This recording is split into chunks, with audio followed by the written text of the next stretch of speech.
The pencil. Well done, Tom Thomas. Your mom's birthday's today and you're still sleeping. Hey, what's that? It's a drawing, a portrait of his mom. In my opinion, this mom doesn't look very much like Tom Thomas's mom. Maybe he didn't get to finish the picture yet. He was tired and passed out. This is not good. We gotta do something. Ah, we can help him. The pencil's right here. A pencil has lead inside. It's the lead that makes the drawing. Only lead doesn't grow on trees. It's made out of a mineral called graphite that's mined out of the Earth's crust. But how does the lead get inside a pencil? It's simple. Pencils are made with rods of lead and 2 wooden boards. Grooves are cut into the boards, and the lead's placed in them. The halves are glued together and cut into pencils. The artist's tool is ready.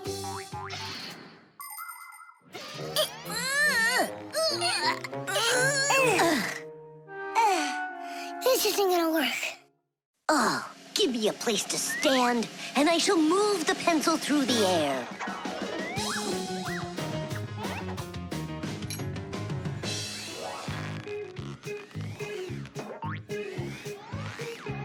Try and get it closer to the drawing. You gotta lift it up a little. You gotta push it harder. Nolik, we're blockheads. Look, there's a pencil sharpener. A piece of lead, that's all we need. All right, let's check out how it was done by the old scholars. By the great masters, like us. Yeah, she could use a little more hair. And a hat, too. And a bow around her neck. Beautiful. And Chusaka's gotta be in there. Yeah, let's keep drawing.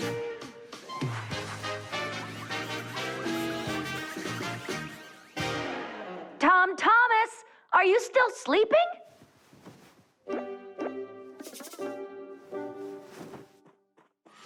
Fixies? No need to thank us. Where is my drawing? What have you done to it? If Mom sees this piece of art you created, she'll go and faint. I know it. From happiness, right? Fright's more like it. Does that look like my mom? Well then, give it to your dad. Your dad won't faint, I know it. But it's my mom's birthday, not my dad's. You gotta be kidding me.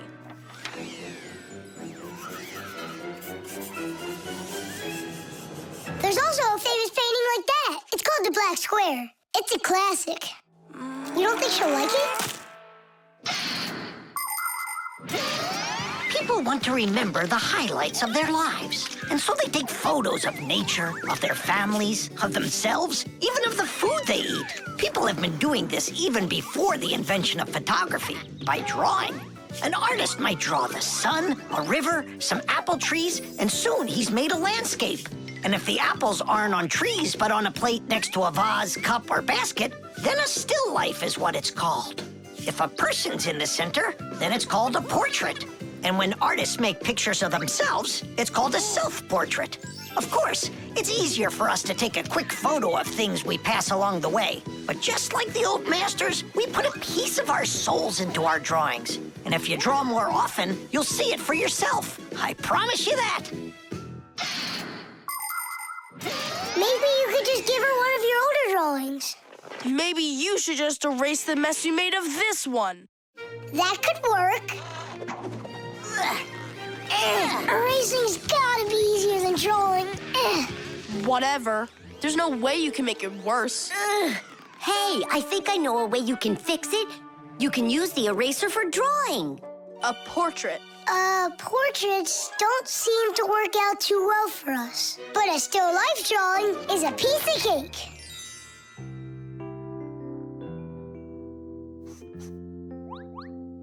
Super! Uh-huh. Pretty good, right? Tom Thomas, everything's on the table for breakfast. Mom, happy birthday. I drew this present for you. Thank you, Tom Thomas. What a lovely still life, so unusual. I tried really hard. We'll hang it up on the wall. Now, let's go eat. What would Tom Thomas have done without us? Yeah, whenever you get into a jam, your real friends will always show up to rescue you. The baby doll.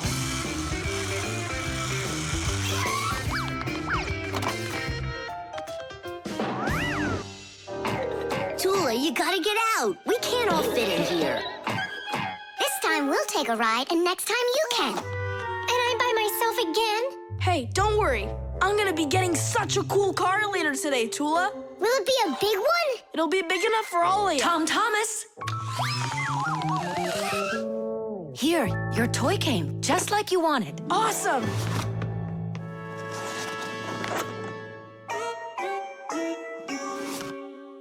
Wait, what is this? A baby doll? Splendid. Mom, where's the car? Oh, it's gotta be some mistake. I'll find out for you. I'm calling them. It's good to be a kid. People take care of you, feed you, buy you toys, and read you bedtime stories. But in return, you have to listen to adults. Go to preschool, then school, and always remember to put on a hat. All kids dream about being a parent, at least for a little while, because moms, they're just superhuman. Human moms can do laundry, cook meals, iron clothes, and check their kids' homework all at once. Fixie moms can fix irons and hair dryers and can teach young fixies how they can do it. It's a shame that you can't become a parent before you grow up, but you can have fun pretending to be one. That's why girls like to play with dolls. Boys usually don't like it, but I don't see why. Dads can be really cool, too. What am I supposed to do with this now? I'm not some kind of girl who plays with dolls. Hey there, come on now. That baby doll's a real cutie. Why don't you put it down and we can get back to racing? Wait. The baby's hungry. He needs to eat. Tom Thomas, help me. No, I won't. Won't you please? He's crying. Don't you hear?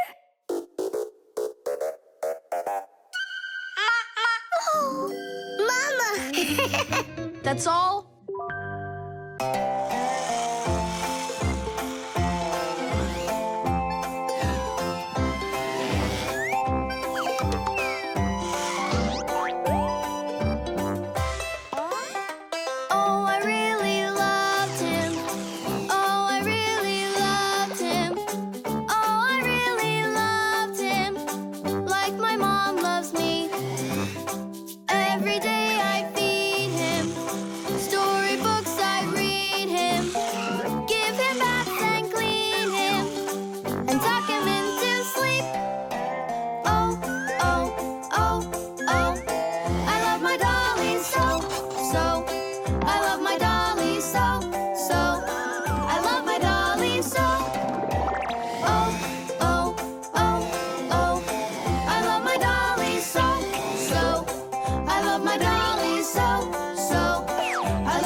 What happened? The dolly disappeared. How?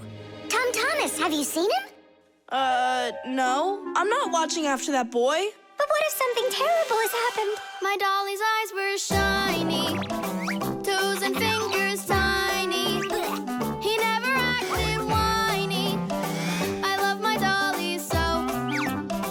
Now my life is gloomy. How this happened to me? I can't find my cutie. My dolly's gone, oh no. Oh no, oh no. Where'd my dolly go? Go. Where'd my dolly go? Go. Where'd my dolly go? Oh no, oh no. Where'd my dolly go?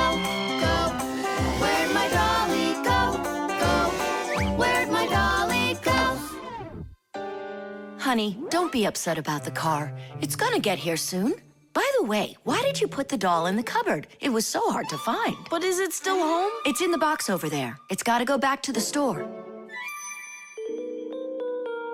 My poor dolly's gone. My dolly! was supposed to send him back today. Only I told Mom that I'd rather keep him. Hey, and what about your big new race car? Later. Did you do all this for me? You know... Whoa!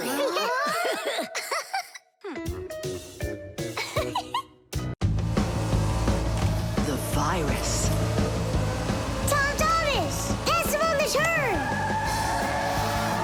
Good job! You're almost there! Now put the pedal to the metal!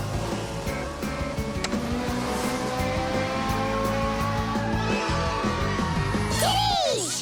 Ha! Take that, Johnny. You lose. You want to race him again? We can't. We just finished the last level. Oh, we were just getting started. Wait a second. Let's see what it says here. Congratulations. Your prize is a smartphone and a collection of brand new levels to race. All right. Class. Click on it. It's not smart to just click on random buttons.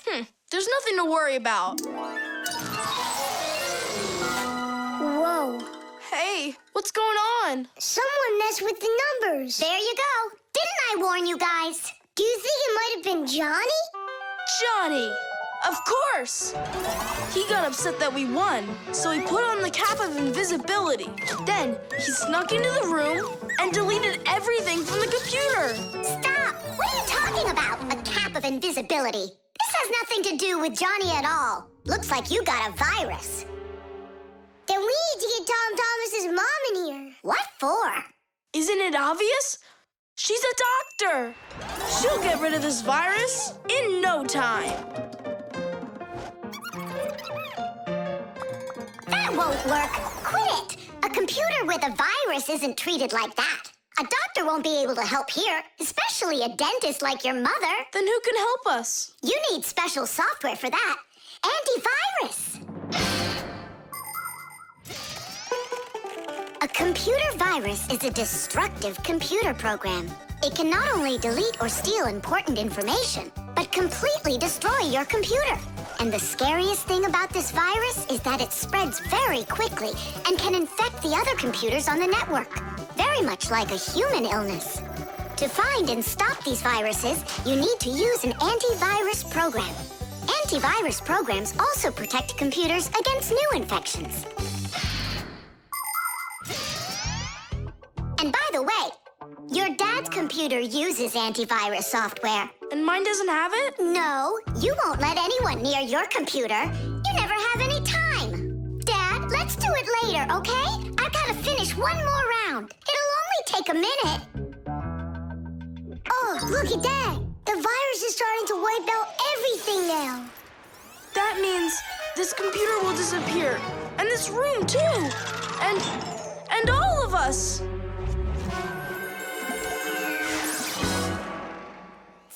Stop! Quit panicking. We have to save the computer right away. Tom Thomas, your dad has a box with antivirus software. Bring it.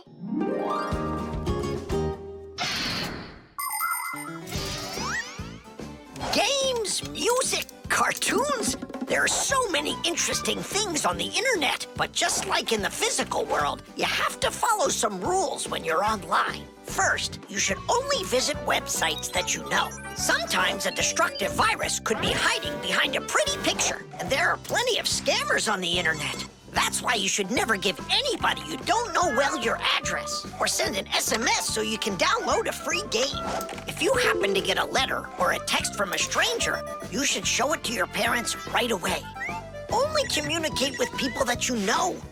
And don't just sit all day playing on the internet. There's still nothing better than going outside and playing with friends in the fresh air.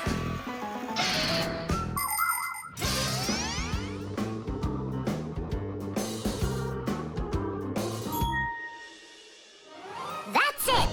The enemy's destroyed. Well done. Let's check if everything works. Tadish! Tadish! Tadish! Now we need to deinstall the software. How come? There's no need. No, we have to. That program should only be installed by an adult. Otherwise, your parents will figure out you got help from Fixies. Sorry about that. All done. And here comes my dad. Dad, will you install this on my computer, please? You need it right away? How about a bit later? No, we can't keep putting it off. There you go. Now your computer is protected. How come you became so responsible all of a sudden? Oh, Dad, you don't know what kind of viruses are out there roaming the net. You're so right. The television. Now watch carefully. First I put some of the yellow, then I add some of the blue, mix them together, and now we've got the color green. Isn't that great? Class! And it's not just paint either.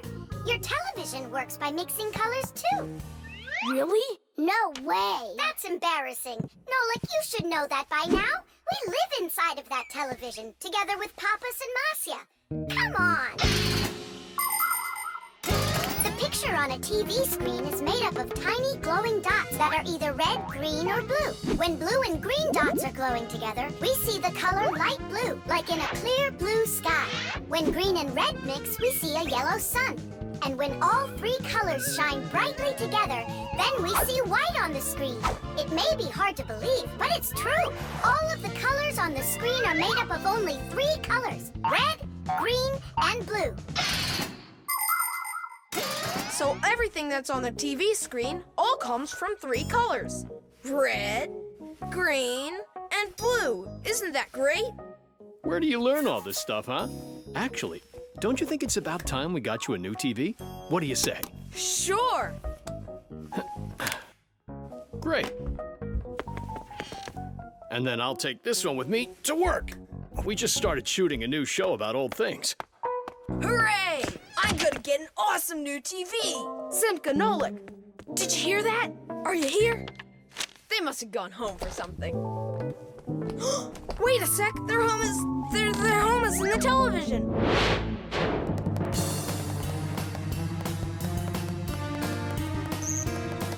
This was such a nice home for us. It's okay. We'll move into one of the other TVs here. The one in the living room? Why not? It's a nice new one with a huge flat screen.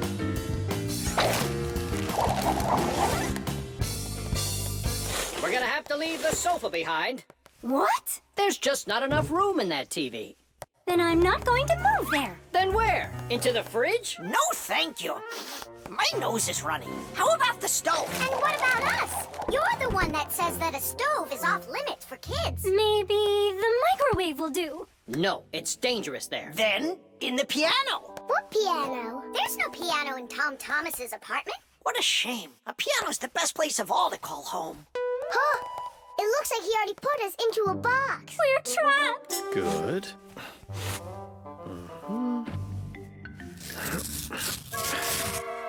Dad! Hey, Dad! I changed my mind. I really don't want to get a new TV. Why don't you want a new one? I'm just used to this one. You're a junk collector. Uh-huh. Just like you, Dad. People have always dreamt of seeing things that are far, far away. All of us have heard fairy tales about crystal balls and magic mirrors. But the magic of television began only 100 years ago. The screens on the first TVs were so small that people had to attach magnifying glasses to them to make the picture big enough for watching. Ever since those first TVs, both the outside and the inside of this amazing device continue to change. Bulky picture tubes have been replaced by electronic chips. Screens have grown wider and wider as TV sets have changed from big heavy boxes to flat light screens that can hang on the wall like a picture. And someday, real soon, it's quite possible that TVs will be made to roll up like a rug and people will be able to carry them anywhere. All right, I'll put it back. But under one condition. If it breaks, we'll buy you a new one right away. Yeah, sure. We'll never let it break, right? Never ever!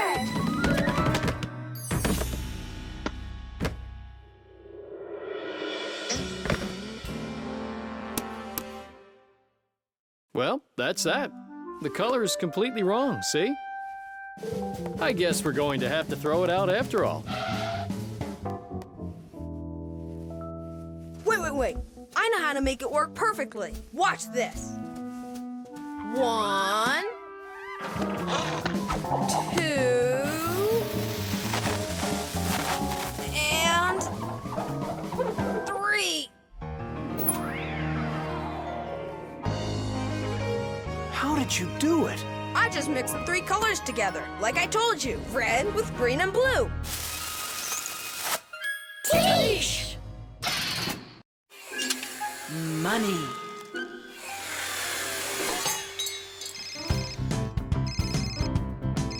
Hello? Uh-huh. Fire, can you help me, please? Sorry, Verda. I need to go to, the warehouse right away. But I helped you yesterday, didn't I? Well, I helped you the day before that. Yeah, well, what about last week? I helped you 3 times, remember? Well, You helped one another when it was time to. I don't see why you have to count. Of course not, Tula. You ask for the most help from all of us. I do not, Verda. Look how Elisa helps Professor Eugenius. And she doesn't argue with him. Of course not. She's in love with the professor. Actually, it's her job. And for helping the professor, she gets money. Money. That's a smart idea. Money constantly moves from one hand to another. A person does his job at work, and in exchange, he gets money for it. He can use the money to buy things he wants, like clothing or food.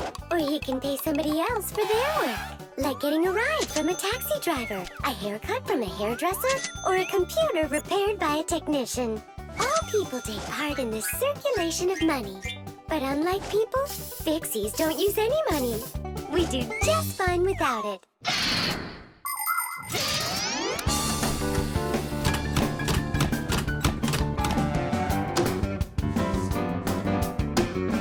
From now on, we'll do it like people do it. If you work for somebody, they give you money for it. And if you need some help, then you pay. And that'll stop the arguing. And all the false accusations. And those are for Simca and Nolik. Now it's all fair.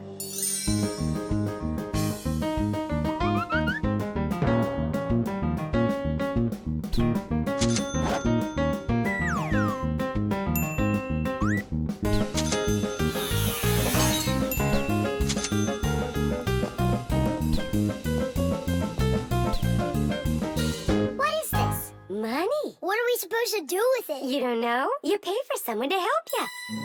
I don't like this new idea at all. At all.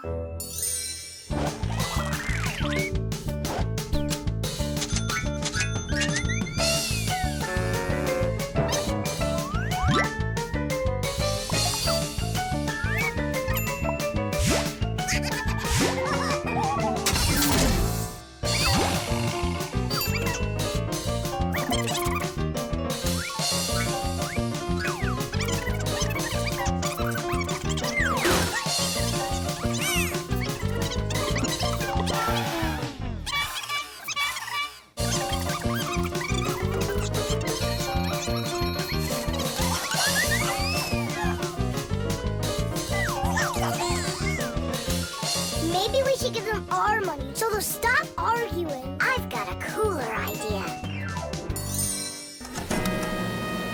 Hey, who needs money around here? 'Cause we've got it. Now there's enough for everybody. Where are you? We're in here. This is all your fault, Fire. And your fault. No, it's the money. That's whose fault it is.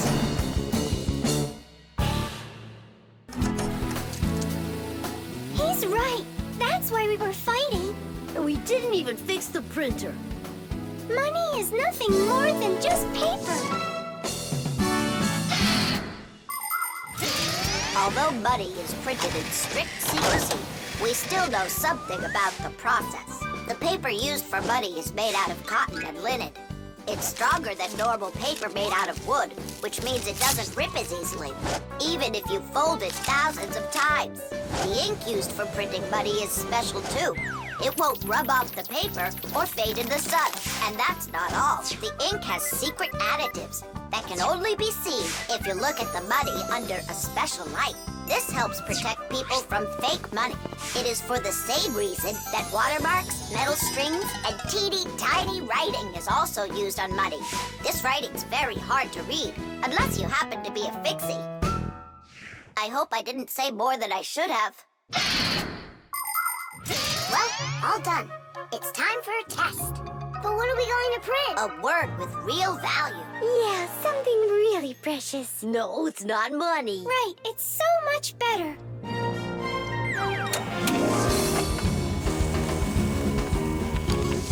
Friendship! Tish! Beauty.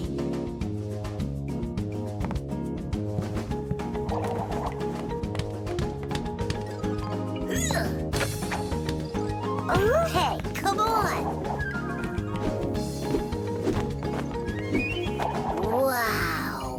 You're such a show-off, Derda. And one. Ha! Check that out. What's going on? It's a shame Fire didn't see that. I'm just training for school. You're the one that's doing all these twists and turns for Fire. Me? It never even crossed my mind.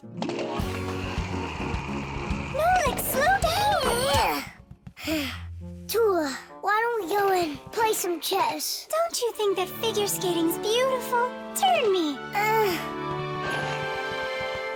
How cool! Why did you yell like that? I just got a pair of tickets to see the one and only Vector. Splendid! And who's going with you? Actually, I don't know. I haven't thought about it yet. What's there to think about? Just invite the most beautiful girl in our school, right? Yeah, not a bad idea, my friend. Woo-hoo-hoo! Did you hear that? The most beautiful one will get invited. Well, I'm not even interested. And you know what? Neither am I.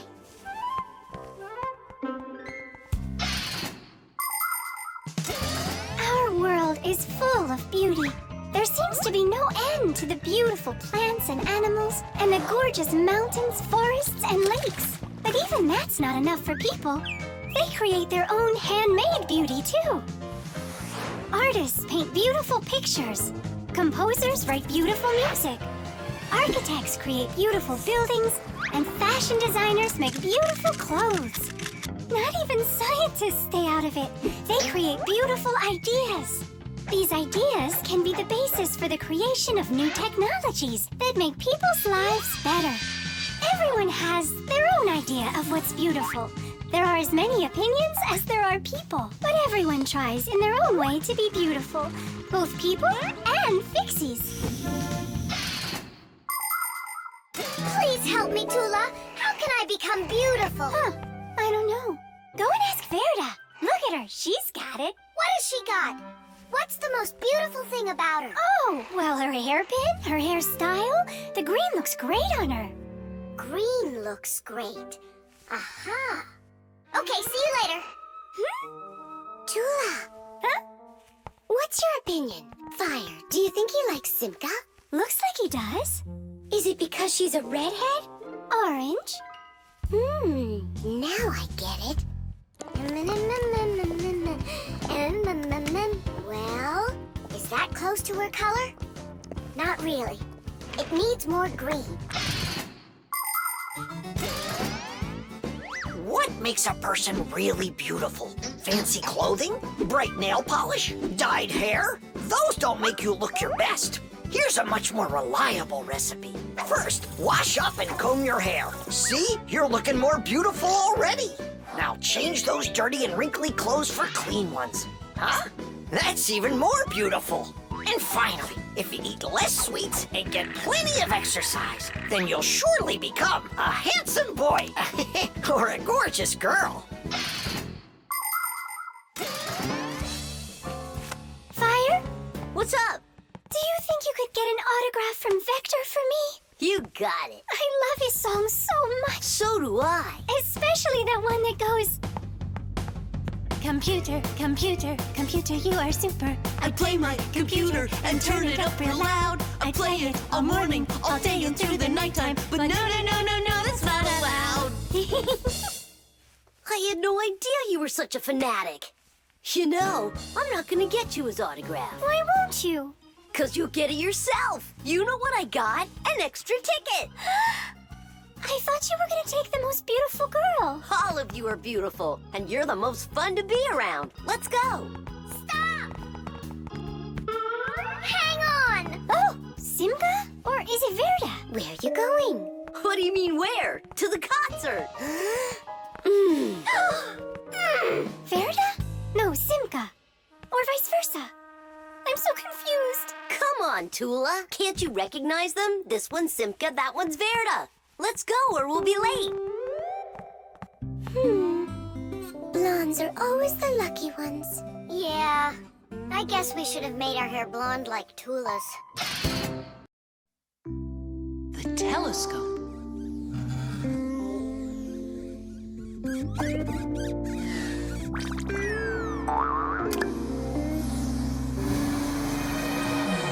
Ooh, Buggy. That was scary.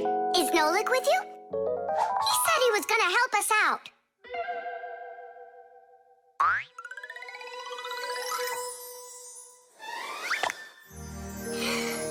Beautiful.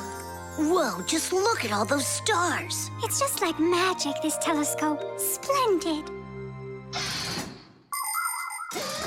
The simplest telescope is a tube with 2 lenses. They gather and refract light. We look through a telescope at a faraway moon and see craters, mountains, and crevices on its surface as if they are very close. A telescope helps us examine stars and comets, distinguish the colors and shapes of planets, and find their moons. But it's only possible to look at the sun through a telescope if it has a special filter to protect your eyes from getting damaged. But what's really cool is that it spins. No, really. Well, should we get going? Aren't we waiting for Nolik? He'll catch up. I'm gonna leave him a note. Nolik, we're in the computer.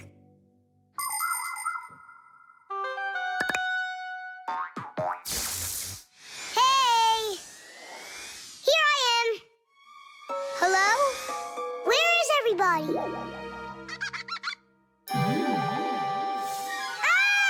monster! Simka? Somebody help me! A monster ate Simka! He's in the telescope! Ate? She was here a minute ago. The only thing left of her is her Fixies head! A huge monster, enormous, with sharp teeth and jaws like that! Mamma mia! And horns on its head? It's got everything! Ah! The monster! I know you are, but what am I? What's all the screaming about? You aren't eaten! What do you mean, eaten? By the monster that was after you! The monster attacked Fire! An unfortunate left turn. Fire! Did it want to eat you? Who? The monster! It's enormous, with jaws like that! Yeah, and horns on its head. And what about tentacles? Oh, yeah. I think I know who that is. It's a Fixie Eater. He's gonna eat us! But Fixie Eaters, they don't exist. For real? It could be from another planet. This is our sun, and the Earth isn't the only planet revolving around it. But people couldn't even imagine that idea until the telescope was invented. Then astronomers could finally see how our solar system is organized. The closest planet to our sun is a small planet called Mercury. Then comes the planet Venus, then our Earth, then Mars, Jupiter, Saturn, Uranus, and Neptune, the furthest planet. Is it possible that life only exists on Earth? So far, not even living bacteria has been found on any of the other planets, let alone human life. But we'd like to believe that deep in space, someone is looking through a telescope, and just like us, dreaming of finding their outer space brethren.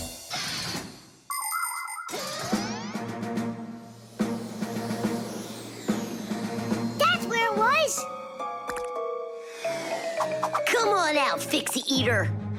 We're gonna need to use live bait. Where are you gonna get it from? It's me? Nolik, he knows you already. Don't be afraid. We won't let him hurt you. There's no way.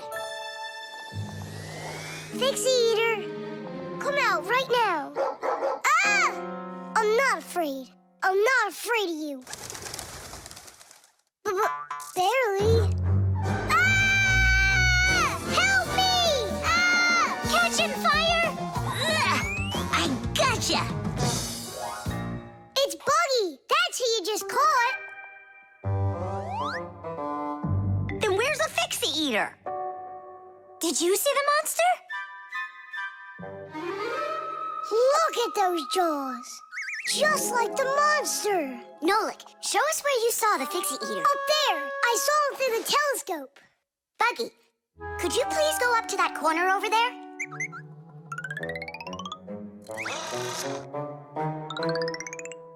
Uh-huh. And now yawn.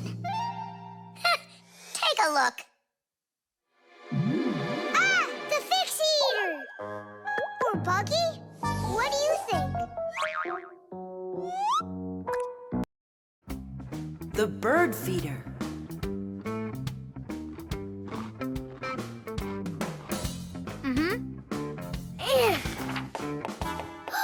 Did you hear that? What? Oh, again. Outside the window. There. Huh, a little bird. He's beautiful. Uh-huh, only he looks sad. Just wait till he sees what I'm gonna do. I guess he doesn't think you're funny. That's because he's cold out there. He wants to eat, that's all. Maybe we should make a feeder for the poor bird. Do you know how to make a bird feeder? No, but we both know someone who knows everything. In the winter, it's not easy for birds to find food under the snow. Luckily, many people come to the rescue. They build little houses for the birds, designed to hold food. The name for these houses are naturally bird feeders. Bird feeders can be made out of wood, plastic, or even something as simple as a milk or juice carton. Building a bird feeder by hand isn't hard to do at all.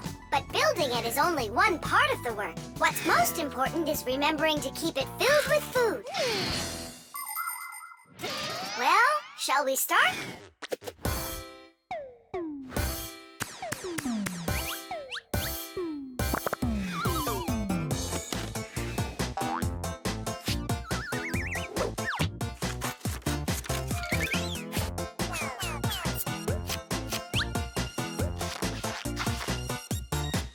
The bird feeder is ready! And what are we gonna put in it? I got an idea.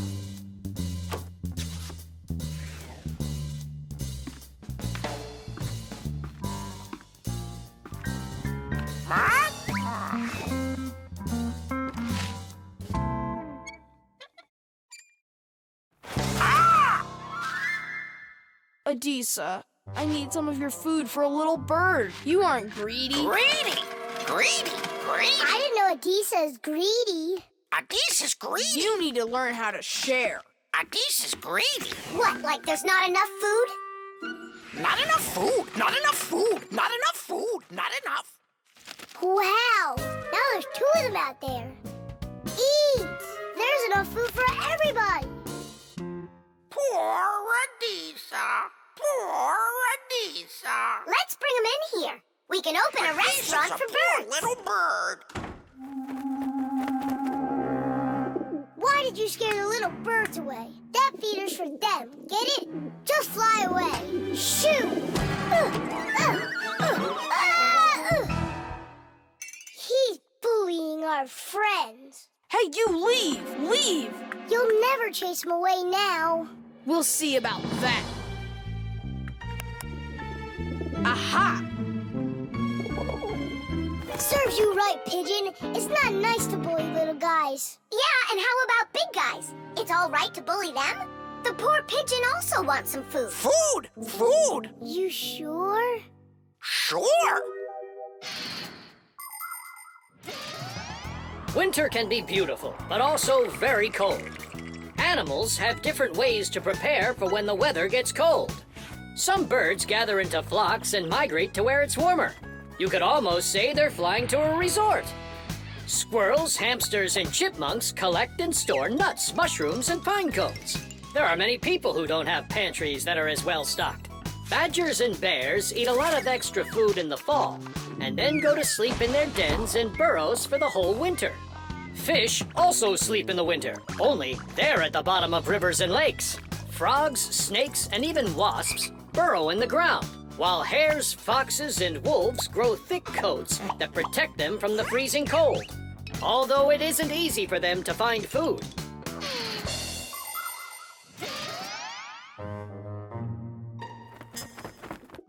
So that will be your feeder, and that new one will be for the little birds.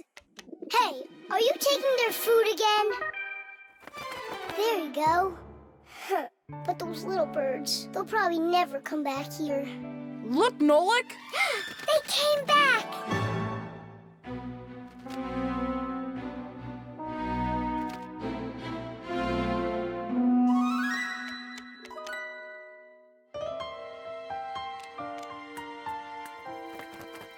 Ah, they're full and happy. It's so nice. Tish! Tadish!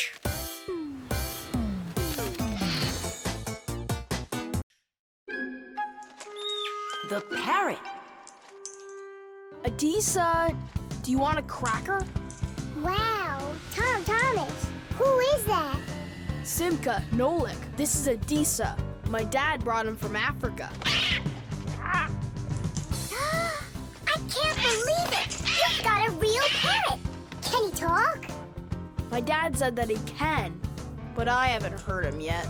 Well, let's see if he can. Okay, say Adisa's a good bird. No, he should learn my name. That would be awesome. Adisa, say Nolik. That's my name. He doesn't want to talk about you, Nolik. Maybe he doesn't know how to speak human language.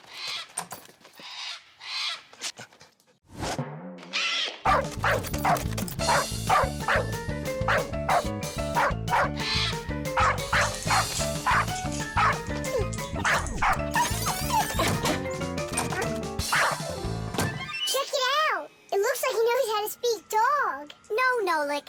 He doesn't know any languages at all. Then how can he talk? Parrots can repeat many of the different sounds that they hear. For instance, a dog's bark or the ring of the phone. Parrots can also mimic words or even whole sentences of human speech. But parrots don't understand the meaning of the words they are saying. They just repeat them like a music player. Hey, hello. Hey, hello! That's why you won't be able to have a real conversation with a parrot, even if it's the kind of parrot that can talk. All right, then let's have him repeat something. Hey, Adisa, Tadish, it's the Fixies special sign. Say it. Fixies have a special sign. Tidish. My dad is back. Let's hide, quickly. Hi there. Well, how's it going? You two talking to each other yet? I can't get him to say anything at all. You can't? Adisa, how are you? Adisa's a good parrot. He wouldn't say anything before. He's used to talking around me. Adisa's a good parrot. Nolik, that's my name. Whose name is Nolik? No, he was saying he's got no luck in this game. What kind of game? Let's hide, quickly. Hide. We were playing hide and seek. With the parrot? Uh-huh. Fixies have a special sign. Fixies have a special sign. What? Fixies? A special sign? No. It was physics. It's a special science. That's what we're studying about right now at school. You know how special physics is. Wow, that's impressive. Well, keep up the good work, son.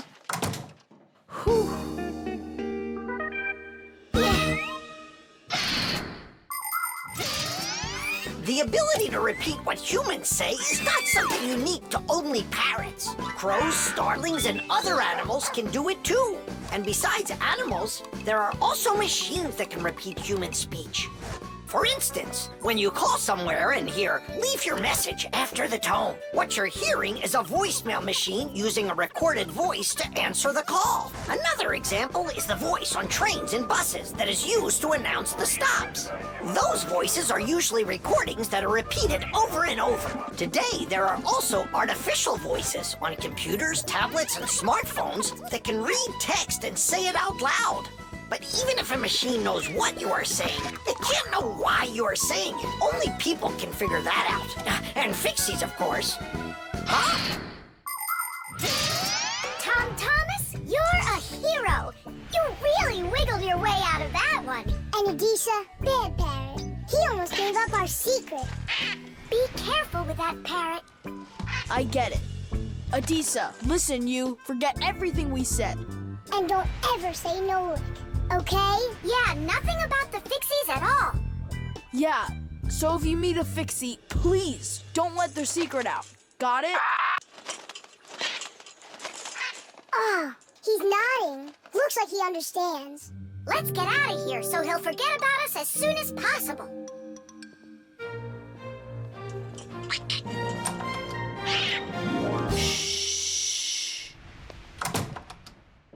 So if you meet a Fixie, please, don't let their secret... Ow! Tadish, tadish, tadish! The spray can. Uh-huh. Footprints, just like I suspected. Are those your footprints? Not ours. Then what's on your shoes? What a mess I got into. It's bug spray! Elisa! What a terrible smell. What is it? It's poison. Why do we need poison? I've had this gnawing suspicion for quite a long time that something is living in our laboratory. And so, yesterday, after it got dark, I quietly dusted the table with flour. And so... Look, don't you see? Footprints. And I want to destroy them. Destroy who? You really haven't figured it out? Cockroaches live here. A cockroach. That's what she thinks you are. What makes you sure that it's a cockroach? What else could it be? Well, maybe a spider. Well, spiders are cute. And nice, too. But then where is the spider web? I don't know. Exactly. It's cockroaches. That stuff is gross.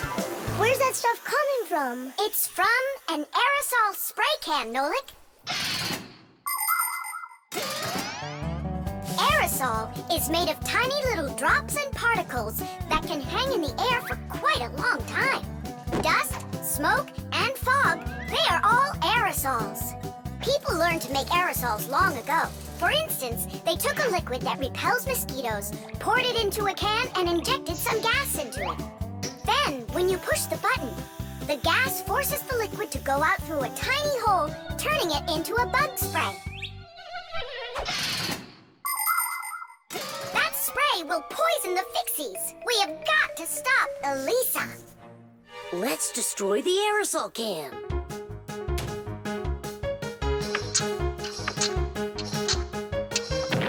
No way! We just can't do that! And what if we switch it with a can of whipped cream?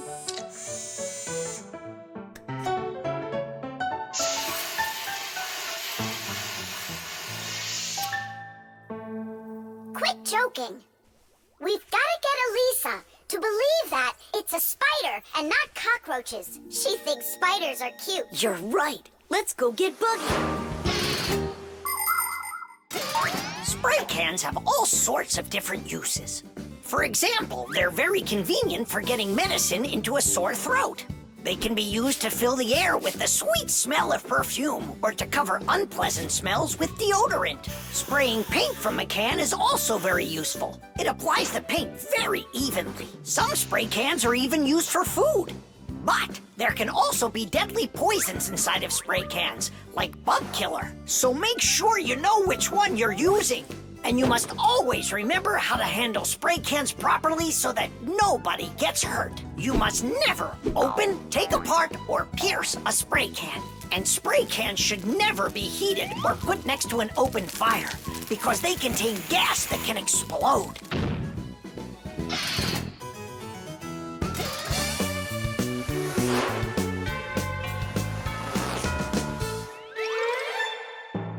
Buggy, hi there. Hey, where are you going? Buggy, we need your help. Hang on. Buggy, don't be scared. We're your friends, right? Would you help us? Please? There are new tracks here. Well, roaches, prepare to die. Are you ready? Go ahead. Run.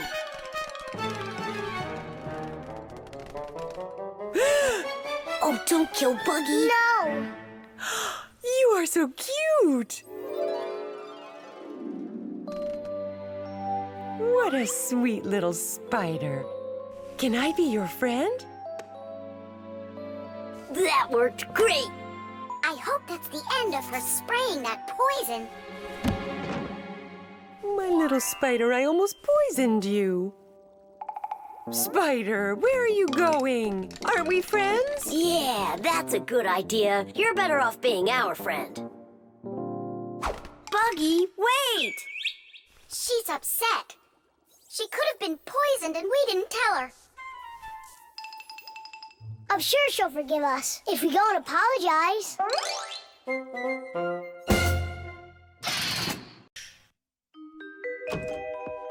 The rock. Tom Thomas is back! Hooray! So, how was your camping trip? Super! You've got to check out what I found. Rocks? That's just half of it. Wow! Is that a screw? It looks kind of strange. Because it got petrified millions of years ago. Screws weren't around then. They came much later. And how do we know that? It could be the first one discovered. And maybe it's not just some screw. Know what I'm saying? Are you saying that we might be looking at a Fixie? Fixies believe that their ancestors came into being not that long ago, right when humans started inventing complicated devices. But what if that's not true? Maybe millions of years ago, before the dinosaurs, there were a different kind of Fixies that inhabited the Earth. And maybe there were people then, too. And Fixies weren't hiding from them. They were friends who they helped with everything. Together, they used to create inventions, construct buildings, and make scientific discoveries. But then there was some horrible catastrophe, and this whole civilization disappeared. And what if someday scientists find traces of that civilization? Then ancient Fixies will be discovered as well. That would be so cool. My imagination ran away with me. You're right. He could be our great-great-grandpoos. Or a great-great-grandma's. Do you think maybe we could bring it back to life? We could screw it in somewhere. You get energy from electricity, right? What an idea! But what if our great-great gets super scared because everything is different?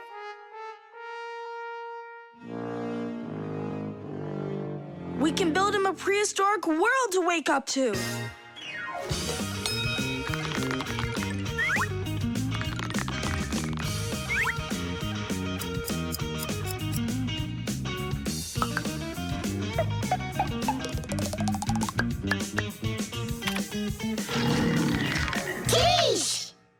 Time to bring him back to life. And you, Tom Thomas, disguise yourself.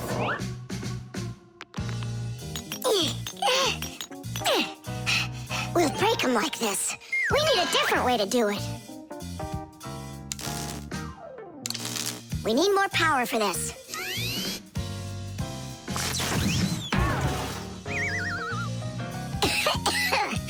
There wasn't any electricity back then. That's why shocking him won't work.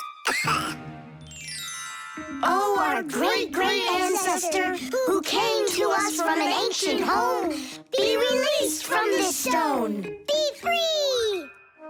Why is it always so difficult with relatives? Wake up! Wake up! And what if...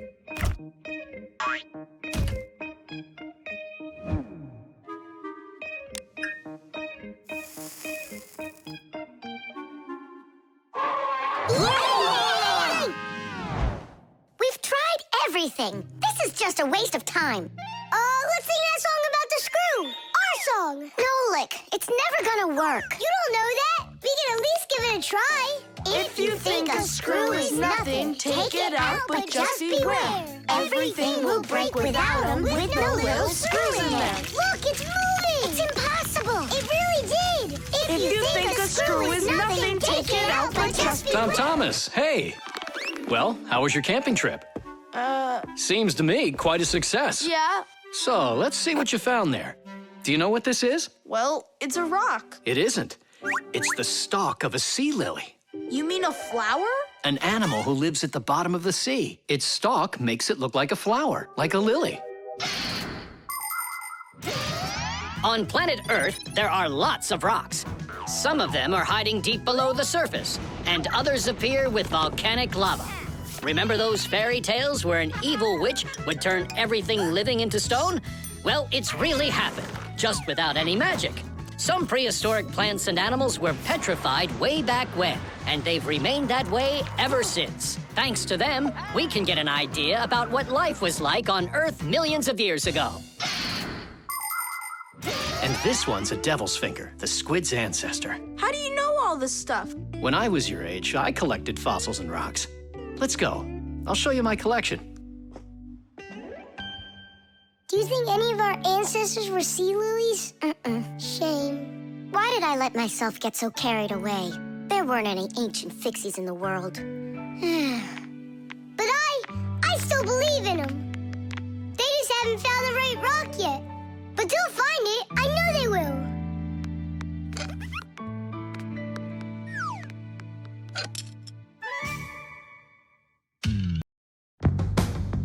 The traffic light. Red, yellow, green. All right, let's go. Tom Thomas, why did we stop? There's a crosswalk. When there are lines like that, you have to let pedestrians cross. Go on. Thanks. Have a good trip.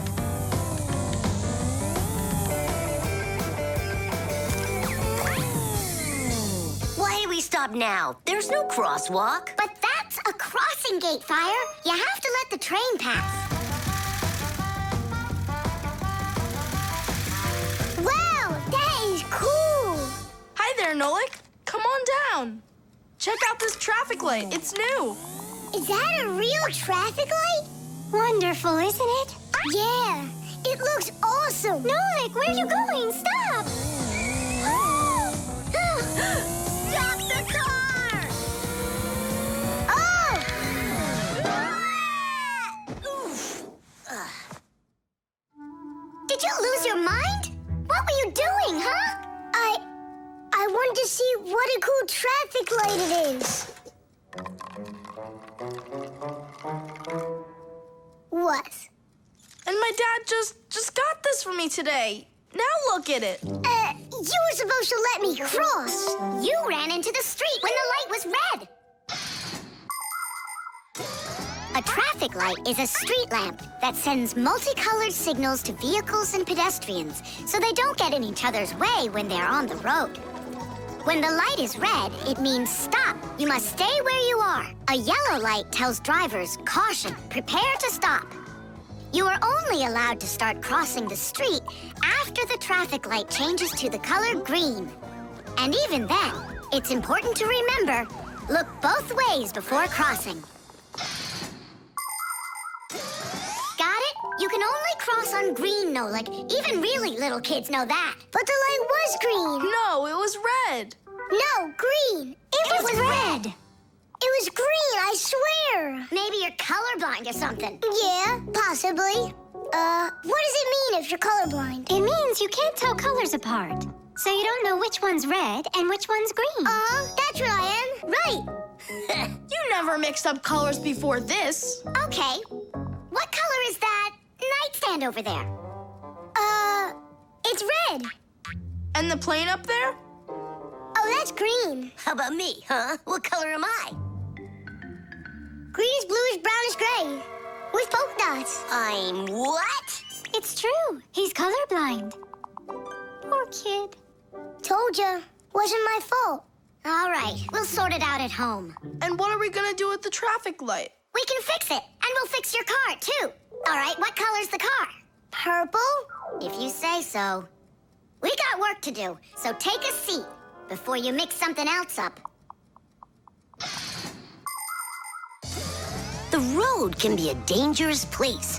There are so many cars and pedestrians on it, and all of them are in a rush to get where they're going.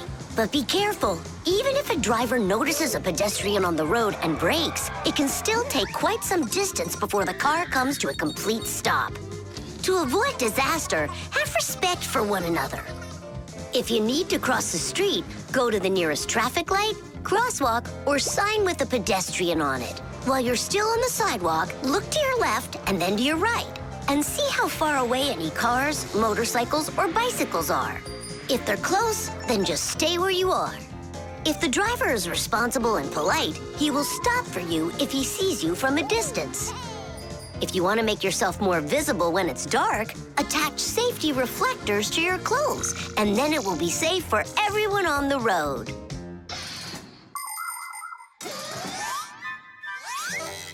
All fixed. Tom Thomas, test it out. Turning the lights on.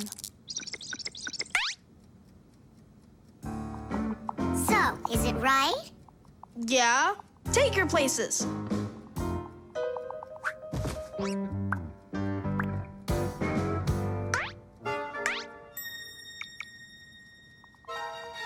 All right, let's cross. Ready, set, go! Stop! You got everything mixed up. The light is green in all directions. Ah! The game is up. You aren't colorblind, Nolik. You know what you are? You're a feigner. Me? Well, Yeah, I got a little of it right in here. And once in a while it goes up here. What's a feigner anyway?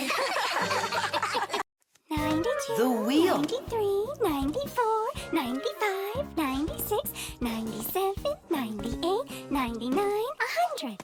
And 101, 102, 103, 104, forgot. and 100 and... Nolik! Hey, come on! Tom Thomas promised to give me a ride outside on his bicycle. I gotta get going. Lucky you. I'd love to ride on a bike. Yeah, it would be a lot of fun. You're not allowed to go. Why can't we? Tom Thomas isn't your friend, all right? He only invited me. If you want to take a ride on a bicycle, then go find your own human friend to invite you. Well, Tom Thomas, you ready to go? We can't. There's no way we can ride this. The tire's got a hole. I try to fill it, but the air comes out. Well, then what should we do? I thought you'd know what. You're the fixie here. I didn't study it yet. Hang on! Tula, Digit, wait a sec. We found a hole in one of the tires of the bicycle. You mean the one that only gives rides to friends? Don't be like that. Please help me out. I thought Tom Thomas was only a friend of yours. Why don't you go and ask him yourself? He could be your friend, too. For thousands of years, wheels have been helping people all over the world. The wheel's ancestor is a log. People would put logs under heavy loads to move them. Then people came up with the idea of slicing the log and connecting the slices with an axle. And there it was, the wheel. Wheels made life more convenient. Later came wheels with spokes, metal rims, and rubber tires. Soon people were wheeling around the world in and on all sorts of vehicles. Potters, mills, clocks. There are just so many different uses for a wheel. And with the steam train, steamboat, and cars, wheels spread all over the world. They even reached the planet Mars. The wheel really is one of the simplest and yet most amazing of all human inventions.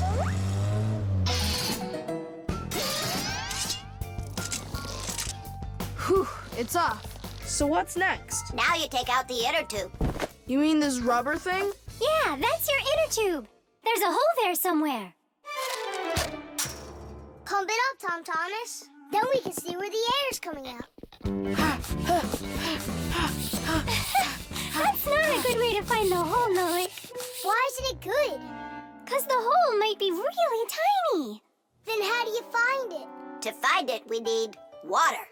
How come? Yeah, how come? Now I get why we need water. There! See those tiny bubbles? Yeah, do you see them? That's the air from inside of the tube. That means the hole is right there. Nolik, you're a genius. Hooray! Here's the hole I found. Look! Will you let me put on the glue? In my pack-a-mat, I have just the right kind for this. The hole is right here, right where I found it. But first, we have to make sure that the rubber is dry. Looks like it's dry.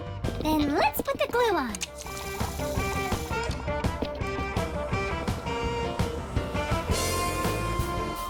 It's all fixed. Finish!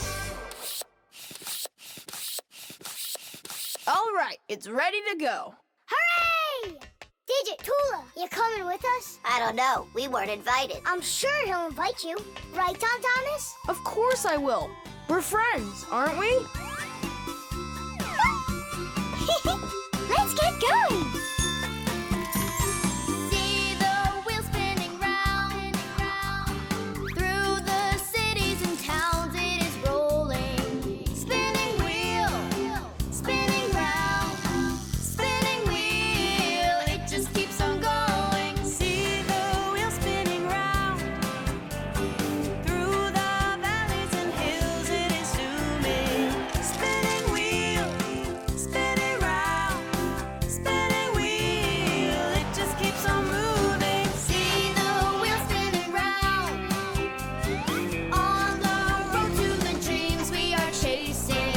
Spinning wheel, spinning round, spinning wheel, it just keeps on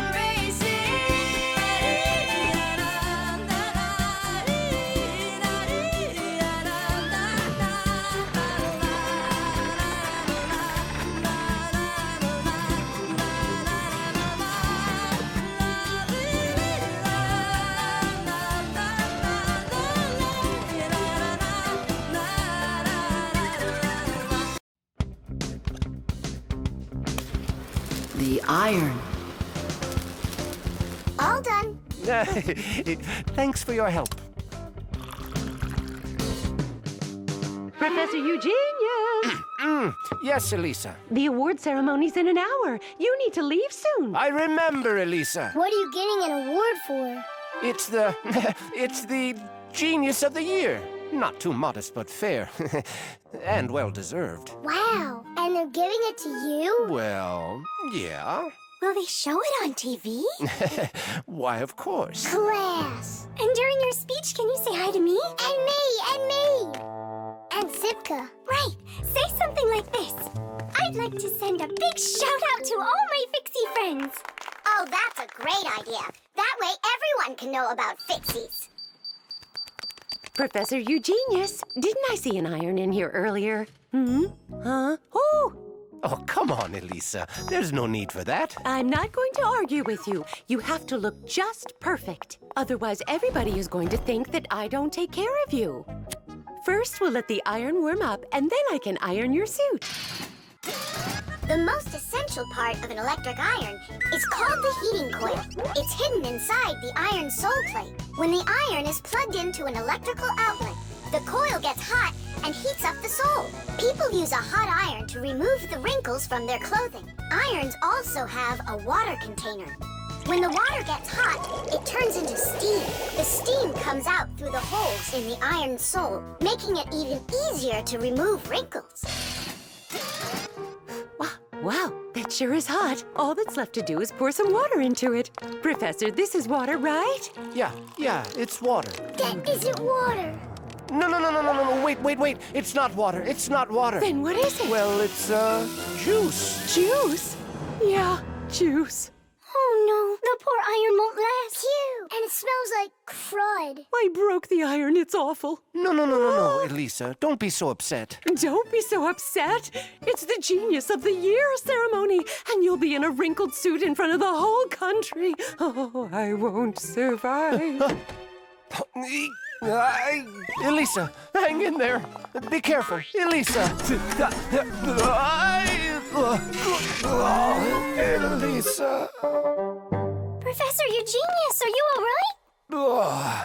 Couldn't be any better. We're gonna go fix that iron for you. And while we're doing that, you go fix Elisa. That would be great. Look over there. I'll fix the contact. You and Nolik can scrape that burnt juice off the iron.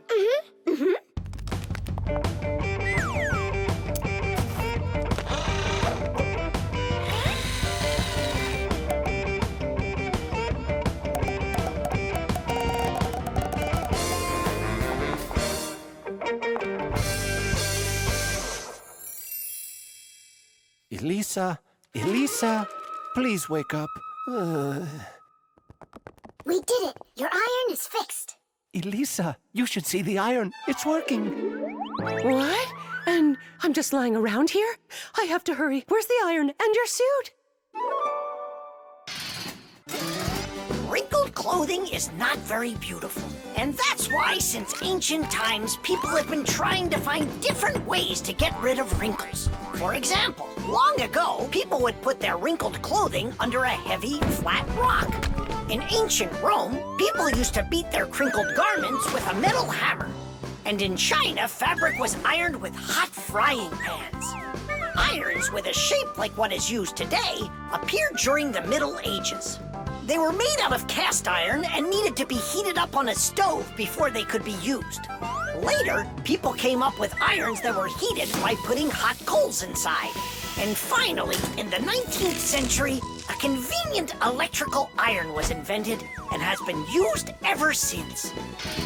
And the prize for Genius of the Year goes to Professor Eugenius! Bravo! Bravo, Professor!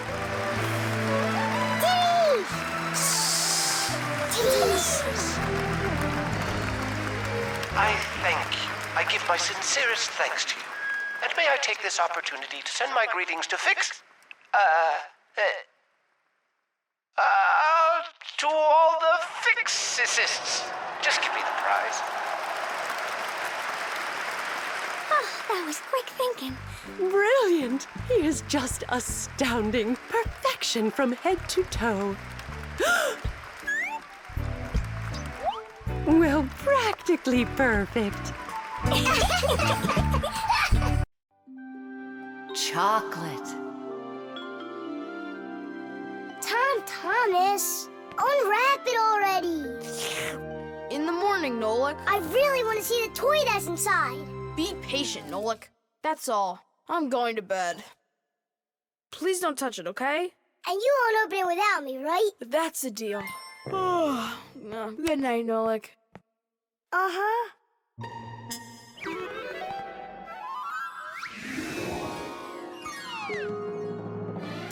And what are you doing in here? Me? Well, I was... Oh, it's a chocolate ball with a toy inside. How interesting. Yeah, totally. Let's unwrap it and take a look. We can't. Not until Tom Thomas comes in the morning. But if we're real careful, he won't notice. A chocolate confection. A piece of perfection. Perhaps like a gift that's shining bright. I am an affection for the chocolate confection. All that I want is to take a bite. A bite. A bite. Well, yeah. We sure took a look. Tom Thomas won't be happy at all when he finds out you touched a chocolate ball. And you? Like you didn't touch it? I didn't. Oh, then what's that, Nolik? Chocolate? Absolutely. It's 100% natural milk chocolate. It says so right here. The key ingredient in chocolate is cocoa beans. They are roasted, crushed, and ground. After that, the ground beans are pressed to extract the oil from them. If you mix butter, cocoa and sugar, you'll get dark chocolate. And if you add some milk to it, then you'll get milk chocolate. Then you just warm it up, pour it into molds, and cool it down. You can add raisins or nuts into chocolate. Sometimes chocolate is even made with flavors like flowers or salt. Chocolate wasn't originally for eating. It was used in a drink made by mixing roasted beans with water and then adding hot peppers. Not every adult could drink it, let alone a child. Today, chocolate is a favorite treat the world over for children and adults alike. How can we put it back together? How about Scotch tape? Come on! We'll start by warming up the chocolate so it softens up, and then use that to make a new ball. And then to make it hard again, yeah, we just cool it off.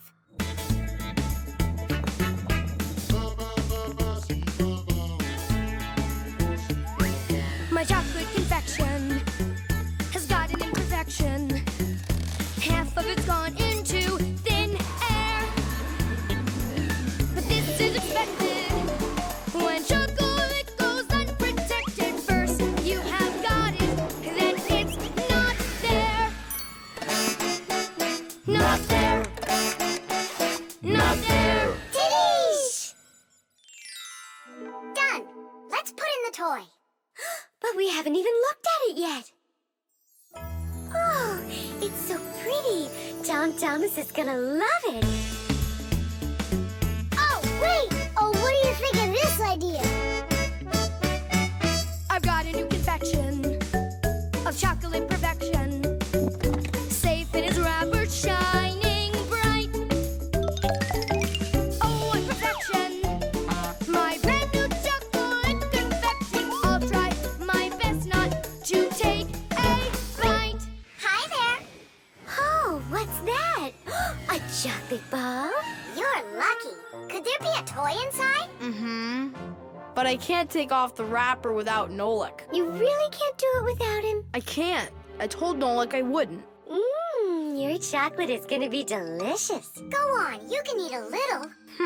If you say so, I'll eat the chocolate. But we won't open the toy without Nolik. Good chocolate. Come on, don't you want to know what the toy is? We won't tell. All right, just a peek, and we'll close it right up.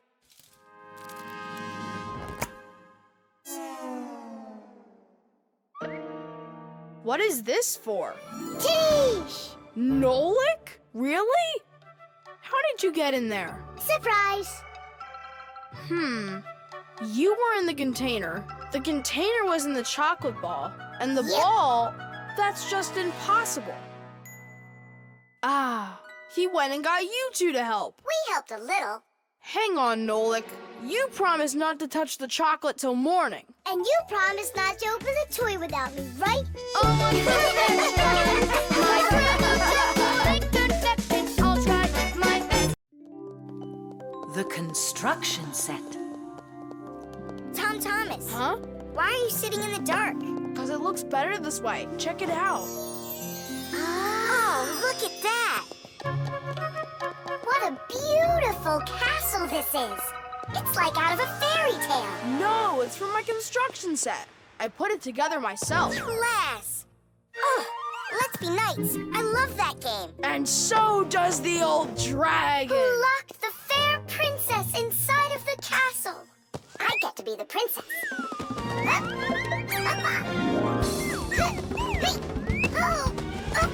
Oh, where's the brave knight who will rescue me from the evil dragon? Hang on, I'll save you, Simka. Nolik, you really don't look like a knight. You don't even have armor. Armor. Wait, hang on a second. A construction set lets you build lots of different things from a set of parts. Put them together like this, you've got a house. Like this, a car. Or like this, a spaceship. The parts might be made of metal and connected with screws. Some construction sets have plastic parts you click together. Other sets are models where the pieces are glued together. You can also find magnetic sets. Touch the parts together and magnetic attraction makes them stick. Beware, dragon!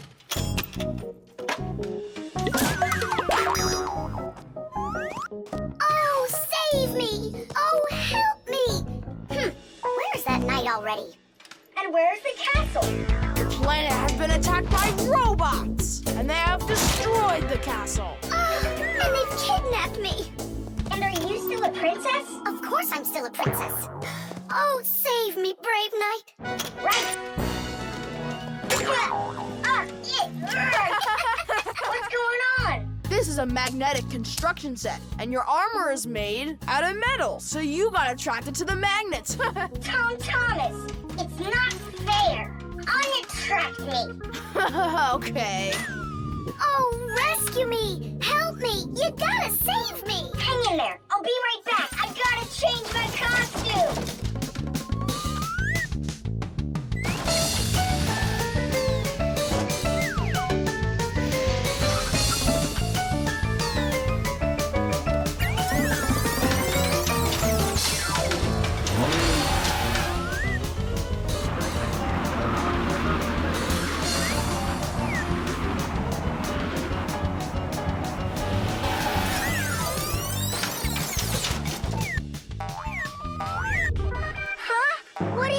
Thing. A wicked wizard has trapped me inside of a crystal ball. And now only a brave knight. I already did the night. Well, you gotta be him one more time. All right, but this is the last time. And don't change anything.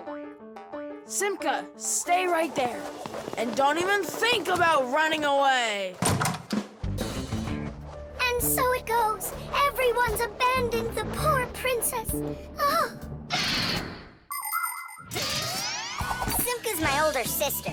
That's why she thinks it's okay to get bossy with me. But I don't let it get to me, because she's very smart and a quick thinker. She knows gadgets better than just about anybody. It's always interesting with Simka. And she's really smart, too. She gets nothing but A's at school. Everyone in our class loves her. Only she and Verda don't get along too well. It's because of Fire. Well, you get it. Sometimes Simka can be way too strict with me. You can't do this. You shouldn't do that. But if an exciting adventure comes along, she's always right there with us. Simka's brave. She's got the skills. Yeah, she's always ready to take on a challenge. I've got an awesome sister. But just keep that between us. Because if you tell her, it might go to her head. How long am I supposed to sit here? Hey, anyone? Hey! Help me! Help me!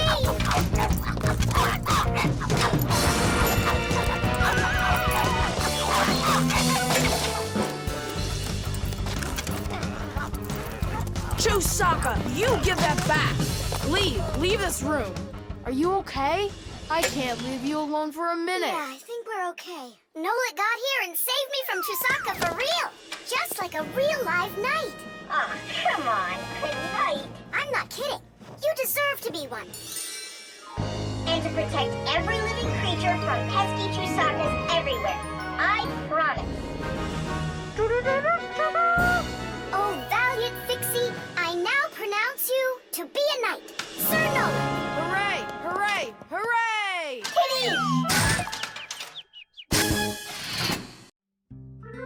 The spider. Chusaka, Chusaka. Tom Thomas, what are you doing? I'm petting Chusaka. How come? Because it makes her feel good. Just don't rub her fur off. You're just jealous, guys, because you don't have any pets of your own. What do you mean? We've got a pet. Yoo-hoo, Buggy! Buggy! She was in the vent the last time I saw her.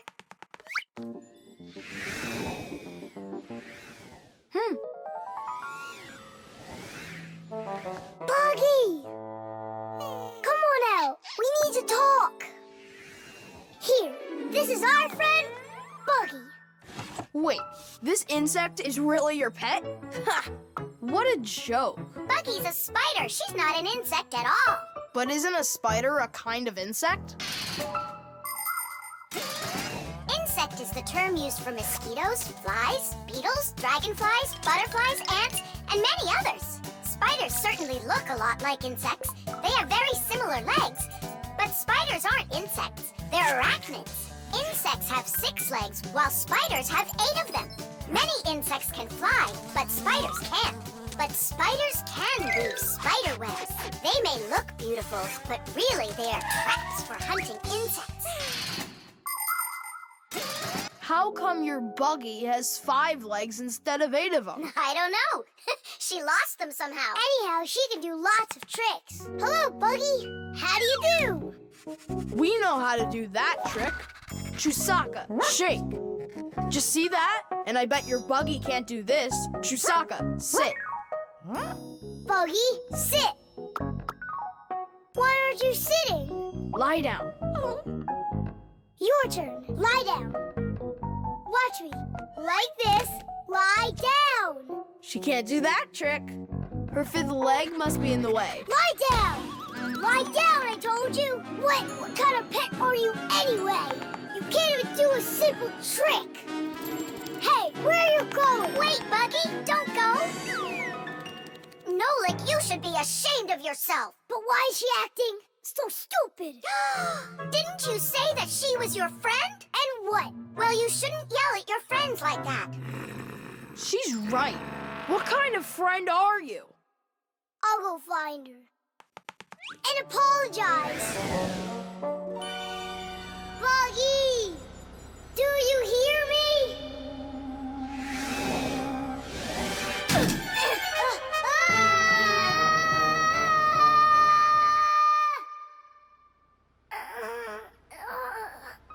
Where am I?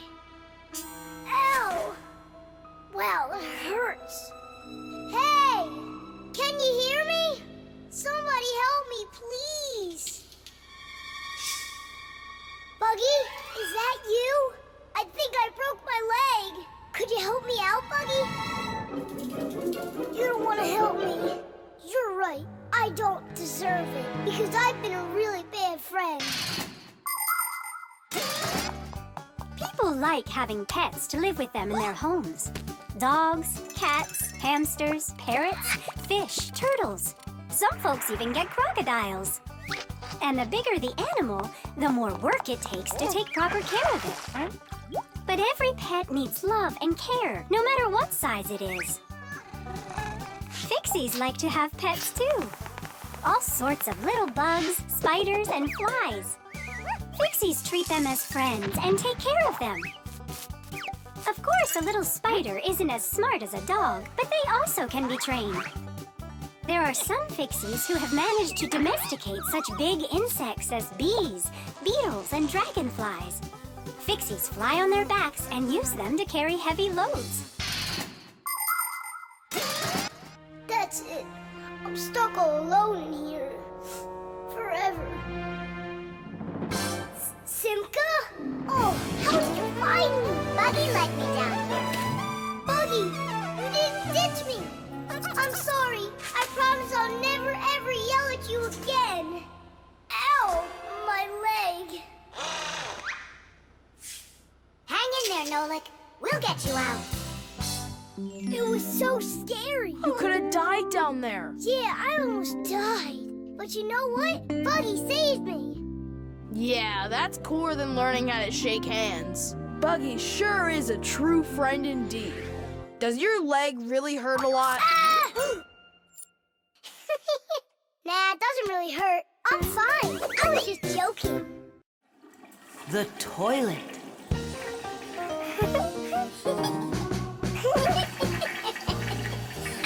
Hey, Thomas, you're not allowed to drink water from the toilet. I'm not drinking it. Then what? Washing up? In the toilet? Come on now. Then what are you staring at inside of there? Well, I think that the toilet's broken. The water just won't stop running. Yeah, so? What do you mean, so? We gotta conserve water. Simka, you're the one that taught me that. You're right, Thomas. It's important not to waste water. But the problem in this toilet isn't where you were looking. Then where? Here in the tank, not the bowl. Almost all toilets have tanks that are used for storing water. This water is flushed into the bowl when needed. Water flows into the tank through a water valve that has a float attached to it. As the water level in the tank rises, so does the float. And when there's enough water in the tank, the float closes off the valve and the water stops. But if the float happens to break, the water will keep running through the overflow tube into the bowl.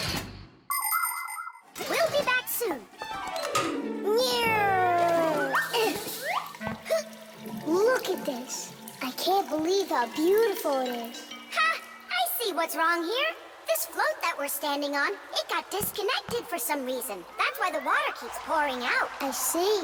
And it's going down that tube into the bowl. Well, what's the problem? It's the float. It got disconnected. Can you get it back on? Nope, sorry. Without Papoose, we can't fix it. We'll get Papoose. And you, Tom Thomas, you'll guard the door. Yeah, or someone could come and flush the toilet while we're working in the tank. And we'll get flushed away. To where? Straight into the sewer. And then it's bye-bye, Tom Thomas, forever.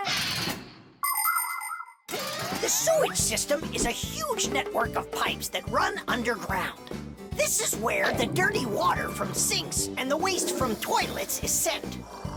The sewage pipes then carry this dirty water to sewage treatment plants, where the water is cleaned before it is dumped into a river or the sea. Before the first sewage systems were invented, people would just dump their waste right out their windows onto the streets. Oh, the smell in the cities was just awful. Even the first sewage systems didn't put a stop to this terrible smell. This smelly problem wasn't solved until the invention of the modern toilet. At the bottom of the toilet is a bent pipe called the siphon that's filled with water that keeps the smell from getting back into the house.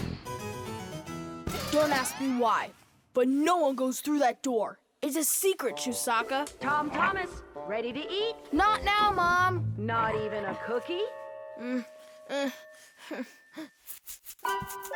All right.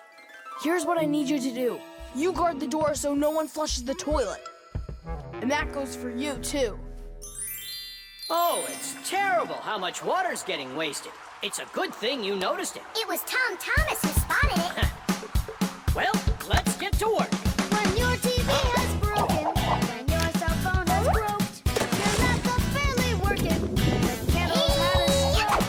Don't ask us where we're going, for it's known far and wide that any kind of problem is clearer from inside. 1, 2, 3, inside will be all day and night. We fix things right. Papoose, wait.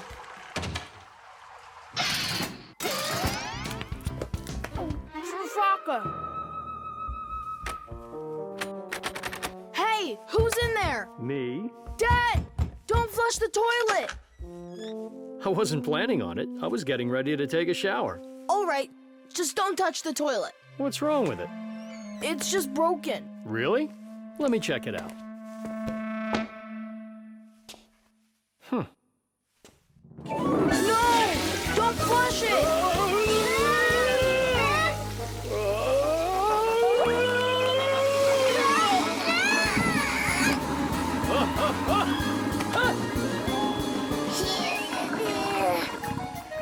I told you not to flush it! Dad, why? Ugh.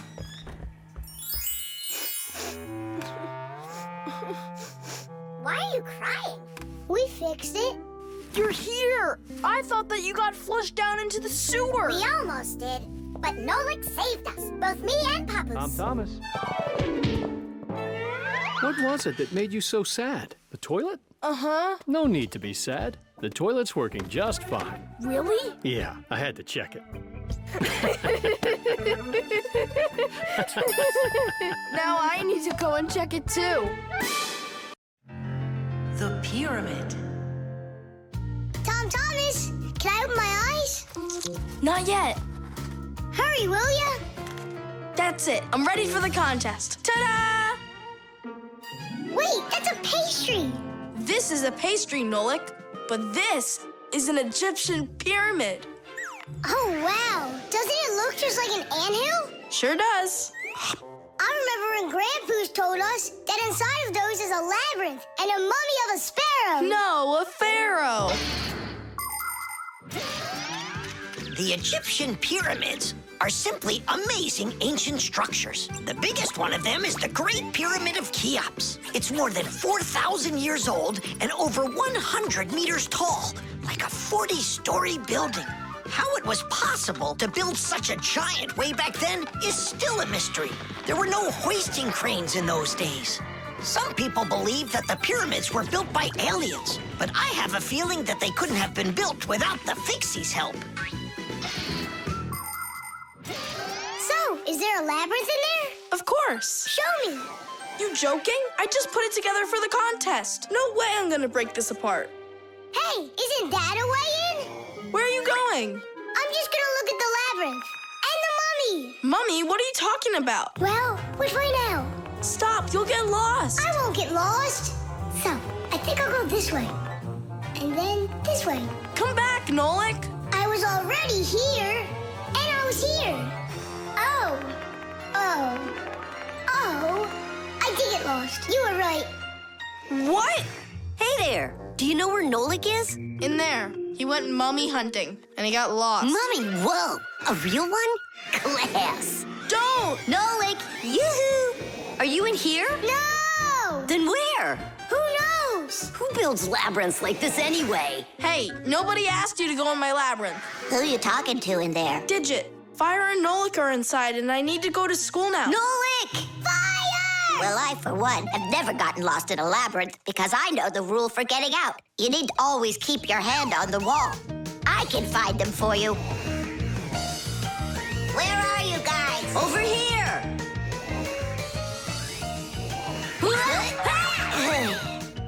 I forgot which of these walls I was touching with my hand.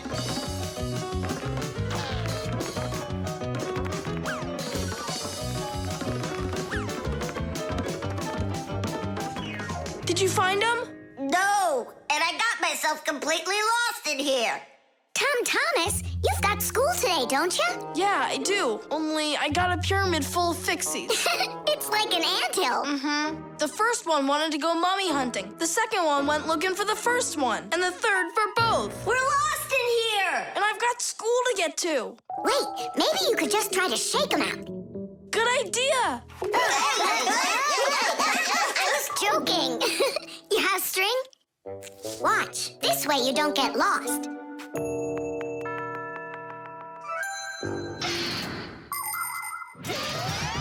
When you're going on a trip, think about how to keep from getting lost and how to find your way back.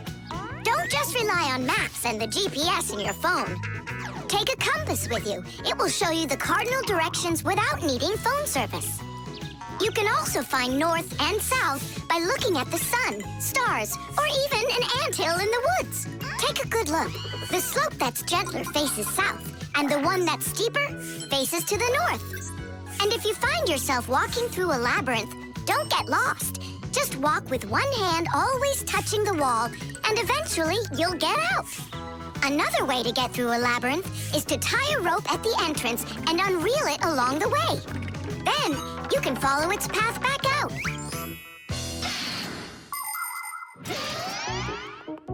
Here's the first one.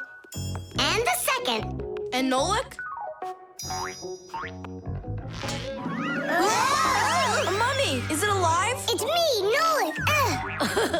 But I couldn't find yours. That's because there's none in there. What? You mean I got lost in there for nothing? You were in such a hurry, you didn't listen to what I said. But without a mummy, how can you win? Oh, then maybe you could be my mummy. No, thank you.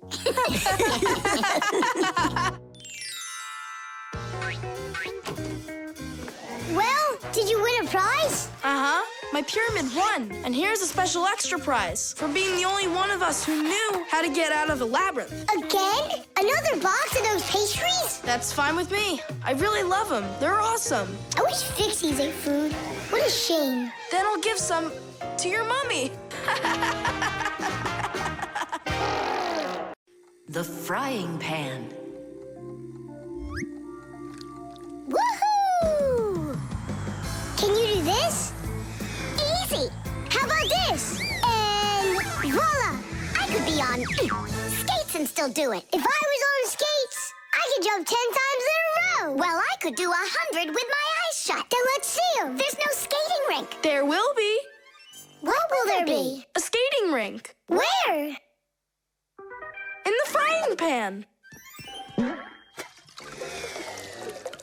Uh-oh. All right, my bragging buddies. Go get your skates. Fixies love playing sports. You might find Fixie adults working out with weights, or maybe working on a gymnastics routine. Fixie kids love having Fixie board contests, or taking part in parkour competitions, where they have to run, jump, and hop over all sorts of obstacles. These kinds of competitions usually take place inside of sophisticated appliances.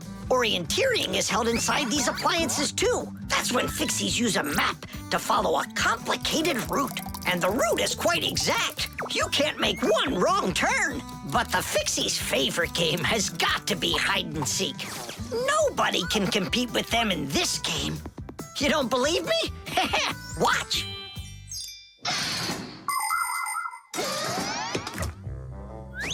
The rink is frozen. So, who's first? Nolik, come on.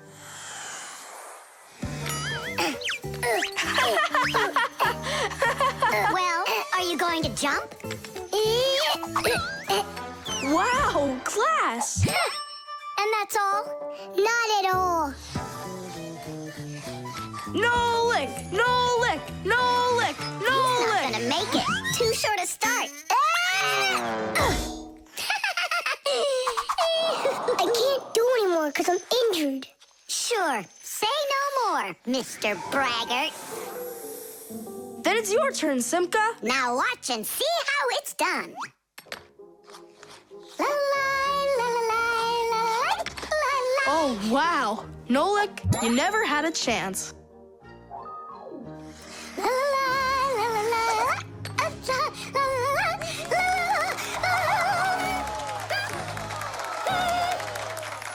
Just like always. She gets in my way, and now she's gonna win. Nolik, do you really want to beat her? Uh-huh. You see the salt? What? You think we should cook her? Of course not. But if we put some salt on the ice, it'll melt. Simka, didn't you say that you were gonna skate with your eyes closed? Piece of cake. What? Can't do it? Watch and learn.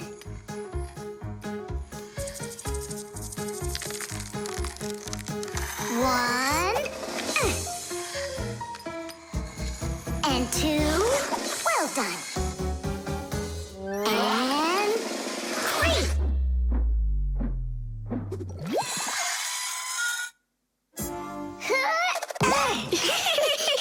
Hey, this is salt. That wasn't fair, guys. You wouldn't have done 100 jumps anyway. Let's start the contest all over again, but this time we play by the rules. Oh, look, there's a scratch in the pan. What? What a disaster! You can cook just about anything in a frying pan. Meat, fish, vegetables. In order to stop food from sticking to the pan, modern frying pans are covered with a non-stick coating like Teflon. You can cook in these pans without even using oil, and they're easy to clean. But you have to treat this kind of kitchenware very carefully. It's better not to use metal spatulas or forks that can scratch it, because you shouldn't cook food in a pan that has scratches on it. It can be really dangerous for your health. Yeah, this pan's completely shot. It's all because of your dumb bet.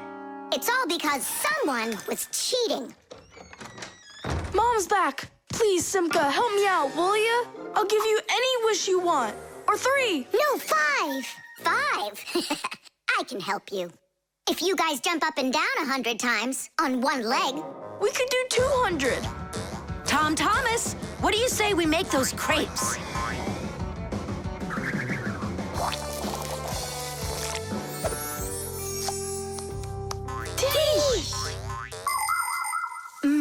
These crepes are perfect. I just love cooking with this pan. Why are you jumping? I want to make my legs stronger. Anyway, you never could have jumped 100 times in there. bet on it?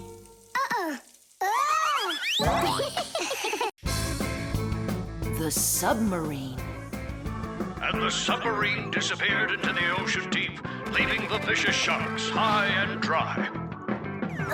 That cartoon was super. Class. Splendid. I wish we had a submarine, too. What do you say we make one? But we don't know anything about building a submarine. What makes you say that? The The most important thing for a submarine is to be airtight so that it's impossible for water to leak in from outside. And inside, there needs to be a reserve of air for breathing. For a submarine to go underwater, it uses special containers. When the containers are filled with water, the submarine becomes heavy and starts submerging. When it's time to take the submarine back up to the surface, the water in the containers is switched back for air and the light submarine climbs. And what are we going to make it out of? Out of, broken toys. And where are we going to sail her? In the aquarium.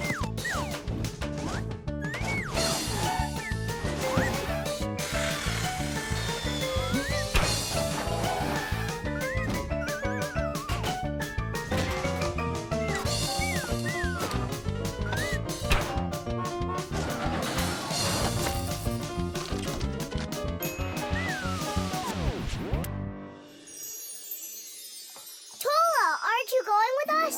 I'm afraid to.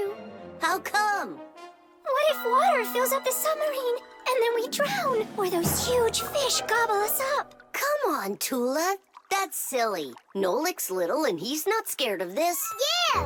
Well, all right. Cast off the lines! The who?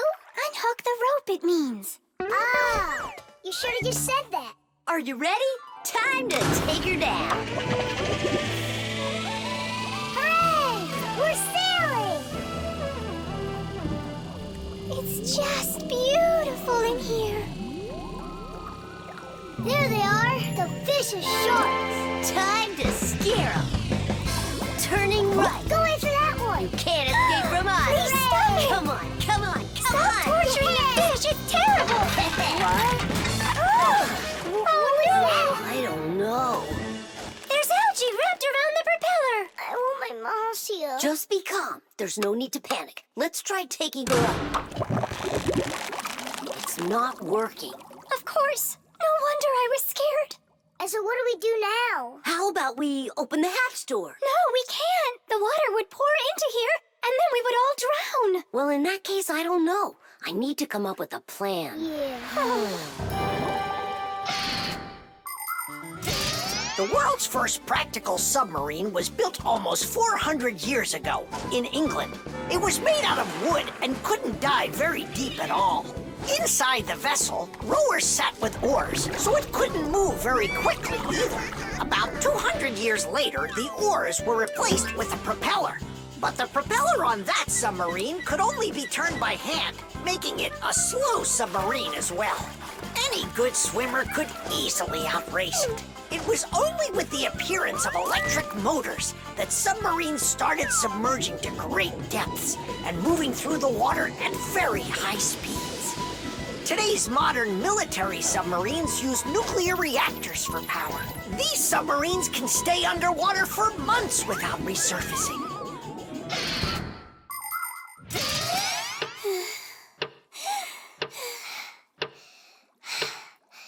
Fire, can you come up with your plan quicker? Because we're running out of air. Fire, we're gonna suffocate. No, we won't, mate. Chances are better the fish will eat us. You never should have teased them. Yeah, we're in trouble. Didn't I warn you, didn't I? And you wouldn't listen. You did everything just the opposite. Wait, it might work. Let's rewire the battery the opposite way. We should switch the plus and minus. How come? Because then the motor will start to turn the other way, forcing the algae to unwind.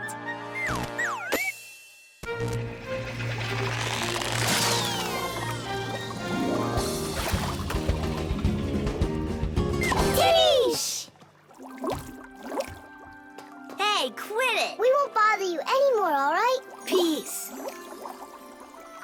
Thank you so much, Tula. You really saved us. It's just because I was the one that was most frightened. No, it's because when things got really scary, you kept your cool about you. Wouldn't it be splendid if next time we built a helicopter? Hockey. Today I'm definitely gonna beat you. You already forgot? You're just one, and we're a team, baby. Just you wait. 1-0.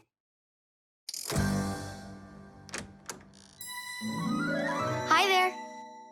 Katya? Hi, what are you doing here? Katya came to pick up something for her mom. I need a little more time. Can you wait here? Yes, of course, I'd be happy to. We can play a game.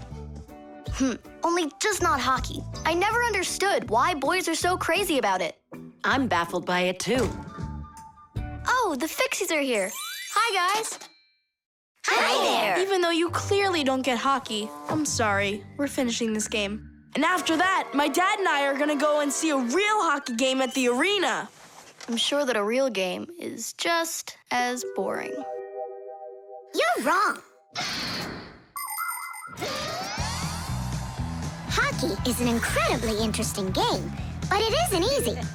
A player needs so many different skills, like skating very fast, stopping quickly, dodging the opposing players, controlling his stick, and shooting the puck into the goal.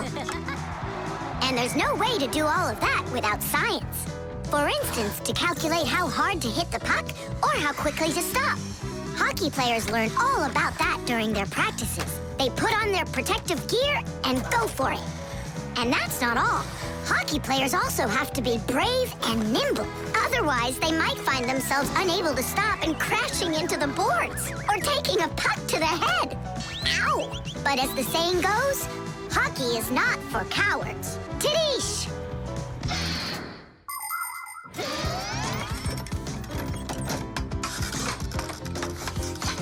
Goal!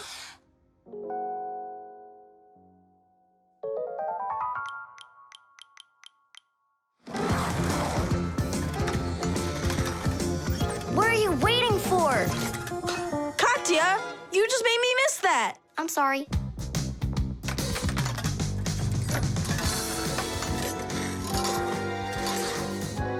Bounce it off the board! Enough with that. I happen to be helping you, if you didn't notice. You said you don't like hockey, so quit giving me advice. Whatever.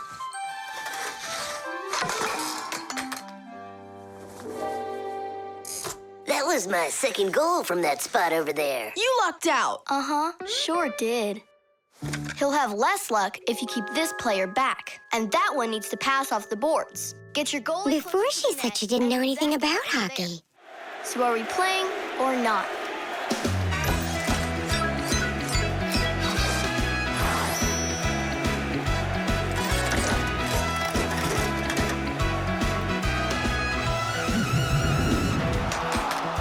Attack and check, don't lose control. A line change on the fly.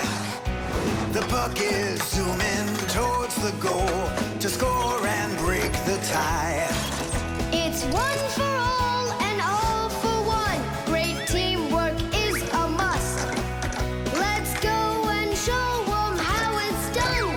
This game was made for us. Hockey's our game. Hockey, hockey's our game. Hockey, hockey's our game. Hockey, hockey's our game. Hockey's our game. Hockey, hockey's our game. Hockey. Tell me again, what's the name of our game? Hockey. I can't hear you. Hockey. Oh, hockey's our game. Hockey. Hockey's our game. Hockey. Hockey's our game. Hockey. Hockey's our game. Hockey. I love that hockey. Ow! Hooray! We won! Ugh, if it hadn't been for Katya. But the winning goal was mine. Tom Thomas, it's time for the game. Ready to get going? Katya, I'll take you home. Oh, could I go with you to see the hockey? I never realized it's such a great game. Hey, you know what? Why don't we go to the game together? Maybe I'll like it too. Great. It's about time. Let's go. How did we possibly lose that? Aren't we a great team? Well, Tom Thomas has his own team now. And not only that, they don't give up. It's not that. It was beginner's luck. That's all that it was. musical notes. Yeah! No. Yeah! No. Yeah! No. Hey, what a thoughtful conversation you're having there. Been going on for a while? Yeah! No. Simka, please tell Nolik what this is. A present, right? Uh-huh. From Katya. And it's got a secret code right here, you see? There's no secret on there. They're just notes. Musical notes. Ha! See? I told you. Those squiggles could have been music. I don't believe you. Come on, two people said the very same thing. Simka is not a people. She's a fixie. Anyway, there are two of us. You're ganging up on me. We're not ganging up on you, Nolik. Music is something you can play or listen to with your ears. But that's not all. You can also write it down.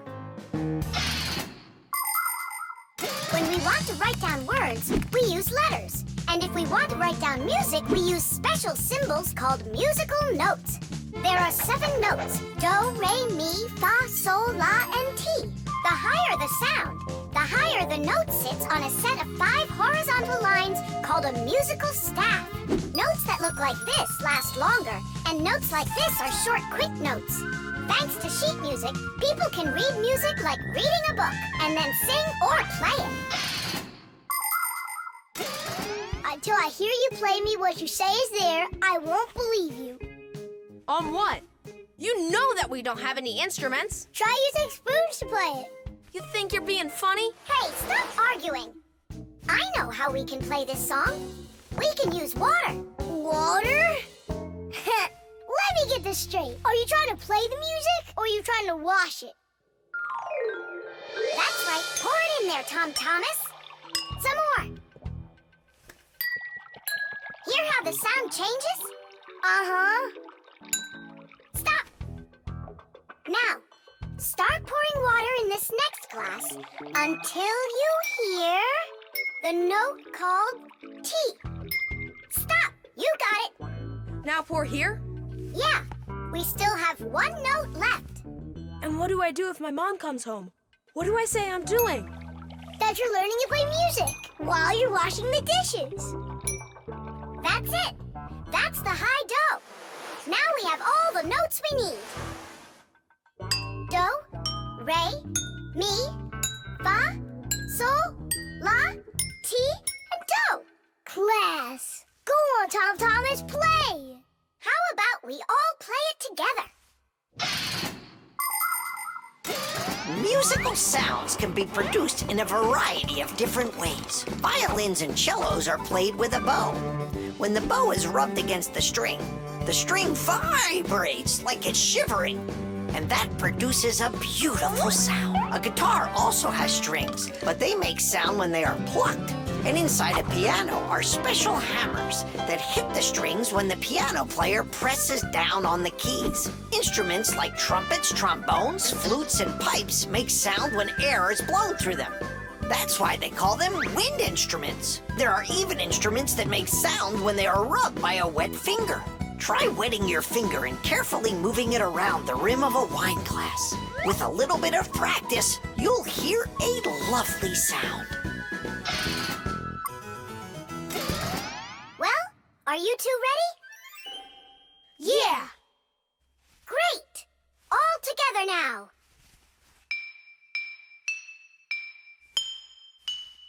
I know Happy birthday to you.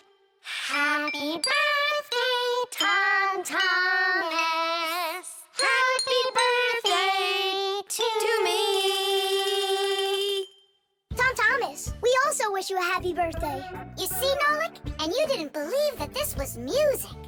But I was the first to guess what song it is. Hey, thanks so much for helping me figure out Katya's present. And how about sending a song to Katya? Yeah. We can write down the musical notes to a song about the Fixies. The Fixies? We can. We can't write down the words, but if it's just the notes there, then it's no problem. Hooray!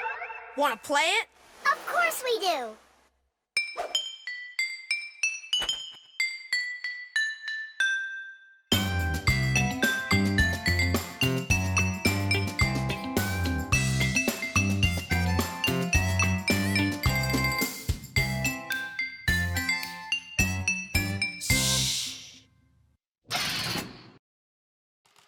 The toothpaste. Astronaut food, ready. Rocket ready. And who's flying to the sun? Me. I'm ready. A real hero. Tom Thomas. Did you see? There it is.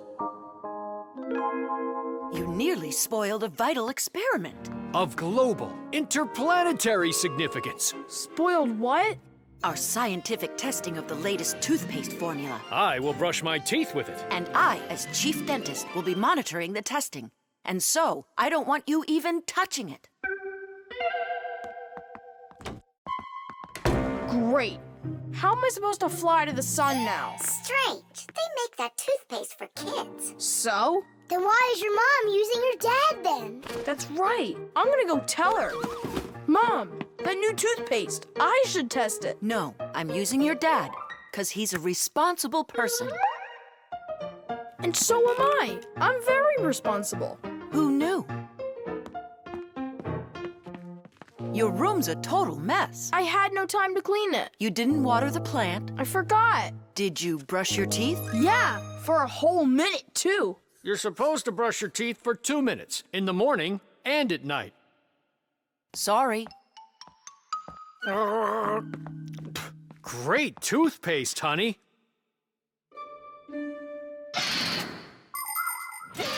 If you don't want to get a toothache, you need to take good care of your teeth by brushing them with a toothbrush and toothpaste. Toothpaste helps remove food that's stuck on your teeth, kills harmful bacteria, and keeps your teeth strong, healthy, and beautiful. Toothpaste should be in every house. Adults should use toothpaste made for adults, and kids should use toothpaste that is healthy and safe for younger teeth. It's important to make sure you're using a toothpaste that's right for your age.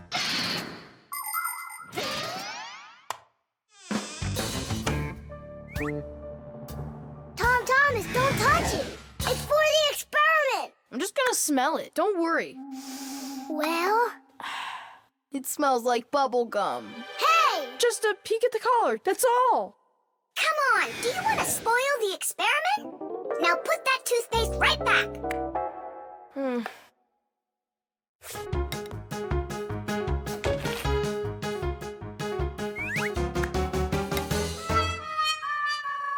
Again?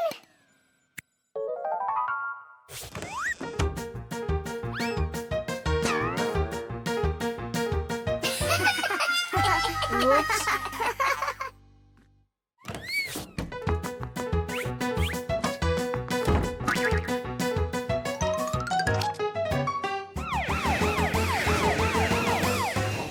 Well now. So, we caught you again. I want to try this toothpaste so bad, but how? Well, what if you...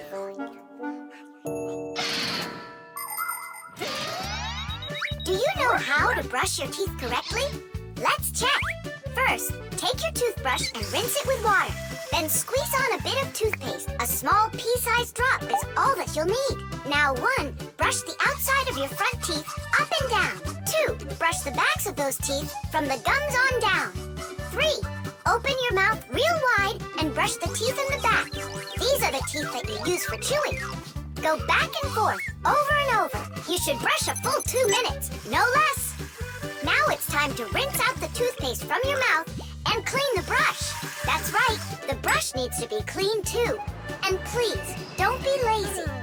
If you brush your teeth 2 times a day, they'll stay in great shape for many years to come.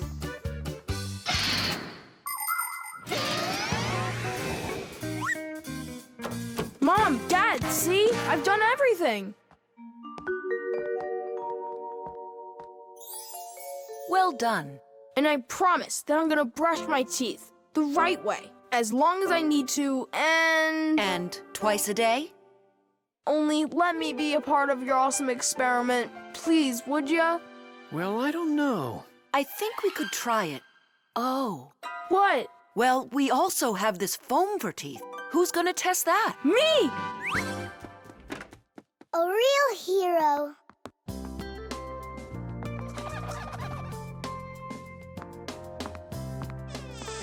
How many ways did we try to get him to brush his teeth before that didn't work? We never sparked his imagination before. Your idea about the experiment was brilliant. Simka, do you think we should tell him? The answer's no. We can't disrupt the experiment. The backpack. All right, homework's all done. Time to play? Tom Thomas, is that how you pack your backpack? Why not? What's wrong with it? I don't know how you think you're going to find anything at all in there. I will too. Then go and find your ruler. Here you go. An eraser? Hang on, I'll get it. Where is it? You can't find it. What a shame. It's because this backpack is so lousy. The backpack is just fine. If you don't want to lose anything, you gotta pack it carefully. Or have a pack-a-mat that can just hand everything to ya. Oh, yeah! That's just what I need, a pack-a-mat. Only Fixies have pack-a-mats. And I'm gonna have one. I'll make my own. There's no way. Way? Because I'll help him do it. Sure, Nolik. A backpack is a bag with shoulder straps attached. It was invented to make it easier to carry heavy loads for long distances, and also for freeing up the hands. Backpacks help us maintain good posture and avoid slouching by putting the load's weight onto our back muscles and our spine. And you can fit so many things into a backpack, especially if the backpack has lots of separate compartments and everything is packed nice and neatly. The first backpacks were quite heavy and uncomfortable. They were made out of wood and leather. These kinds of backpacks were worn by ancient hunters. Later on, lighter backpacks appeared that were made out of canvas and became quite popular with travelers and soldiers. Today's backpacks are so light that even kids can carry them. Testing of the world's first pack-a-mat design, especially for humans, begins. Ready? Ready to go. First thing out of your backpack, pack-a-mat, an eraser. Got it. Watch me.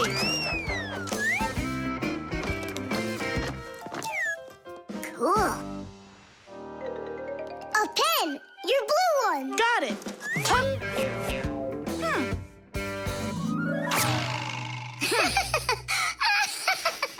We're experiencing technical problems. We need a break. Testing of the world. I know. Just start. Take out the eraser.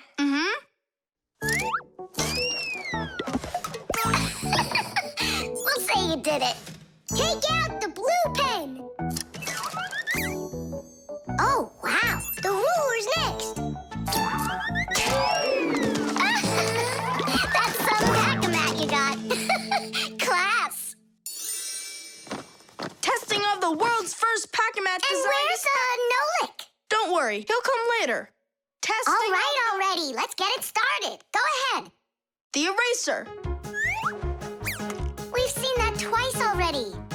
The blue pen. Can you take out the ruler? Sure I can. Drum roll, please. Whoa. It's not possible. Let me see. Now I get it. Why don't you take out your science book? Science book. Cuckoo, did you get the textbook? There's no way. It's huge. Yeah, some inventors you are. Your invention calls for a little improvement, and I know what it is. What? Just make sure that when you put things into your backpack, you do it neatly. Do it neatly. Takes forever and it's boring. I'm gonna show you how to make it fun. Ha-ha! Whenever it's a school day, a backpack's all you need. A backpack's all you need. A backpack's all you need. Your pencils, books, and papers will fit inside indeed. Will fit inside, will fit inside, will fit inside indeed. Without a backpack on your back, you won't get by, you won't succeed. But with a backpack on your back, you will go far indeed. Whenever you go hiking, a backpack's all you need. A backpack's all you need. A backpack's all you need. Whatever you've collected will fit inside indeed. Will fit inside, will fit inside, will fit inside indeed. Without a backpack on your back, you won't get by, you won't succeed. But with a backpack on your back, you will go far indeed. Without a backpack on your back, you won't get by. The program. All right. Let's check him. Say good morning. Good morning. Lift your arm for me. Lower your arm down. It works. Excellent. Hi, Professor Eugenius. Hello, Fixies. Nice to see you today. So what is it you're inventing today? I'm improving the manipulator. Now the device has sight, hearing, and even a voice. Good morning. Oh, wow. If this thing had a brain, it would be just like a human. But it does have a brain. See how Professor Eugenius attached a computer to the mechanical arm? The computer's a brain, you mean? Well, not quite. The computer's just a piece of metal. Good morning. What makes a computer intelligent are the programs inside. Imagine that you came home from school and found a note from your mom. Change your clothes, eat lunch, clean the dishes, and do your homework. That's about what a computer program is like. It's a set of commands that a computer carries out in sequence, one after another. Programs are also called applications.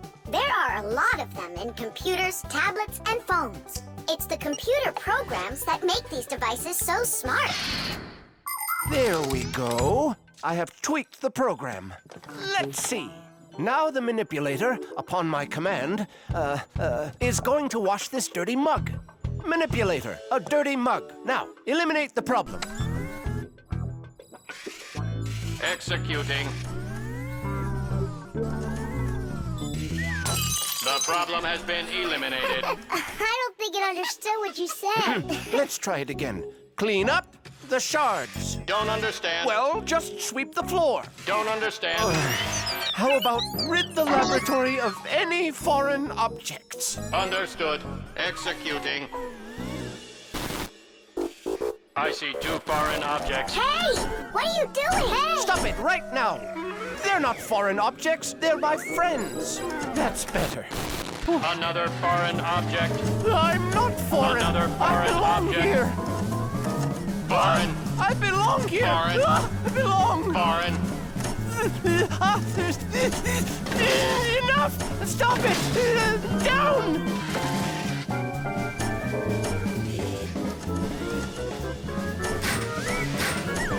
What? Can't get us? You need a longer arm. Understood. Extending arm. Stop! No. Sit! Lie down! Oh, over here. Enough!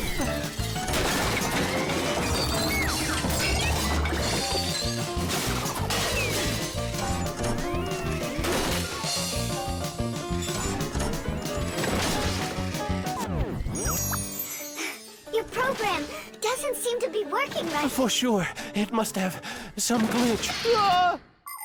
Modern devices often work under the command of different computer programs. And these programs can malfunction. For instance, a car alarm might go off for no apparent reason. Or a computer stops following your commands and starts doing strange things on its own. Or your phone freezes up and doesn't respond no matter how many times you poke at it. If this happens to one of your devices, it's recommended that you restart it or turn off your device and turn it back on again. Sometimes it helps and the device comes back to life. But if that doesn't help, you may need a repairman to figure out if it's a problem with the program or with the device itself so he can fix it. How are we gonna stop this thing? Oh, we need to disconnect the manipulator from the computer. That's brilliant. I'll distract him and you pull the plug out.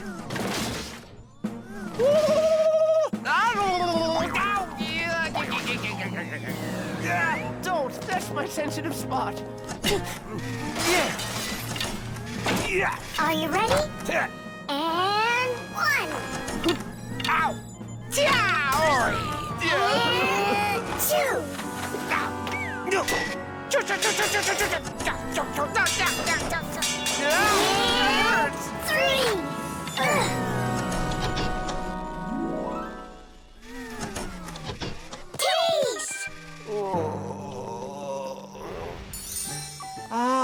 I see what's wrong.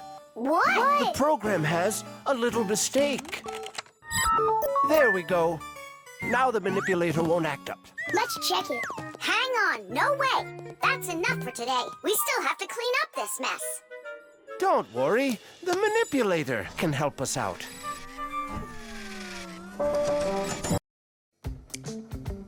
Water. Hi, I'm all ready. Nolik? He's gonna stay home like we agreed. Uh-huh, see you soon. Who's that? Nolik, it's you. I gotta go. I'll go with you. No, we've got an important job. Little kids aren't allowed. Why can't I help you? Because this work is very demanding, only it's boring. And you're impatient, so you'll bother us. Huh? But I am patientest. Patient some? I mean patient.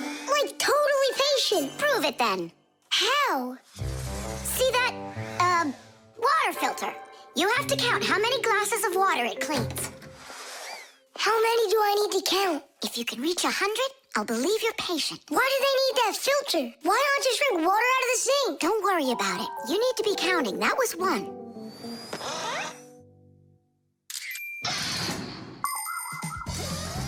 Without water, life is not possible. The human body is made up of 2/3 water, and people need to drink it all the time, but only when it's clean water. Water is transported from rivers and lakes into houses through pipes. Along the way, it gets cleaned of debris and dirt. But even so, this water might still contain toxic substances or harmful microbes. That's why people use filters to clean water for drinking.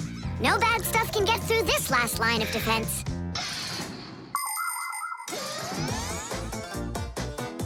2. 10. Ha!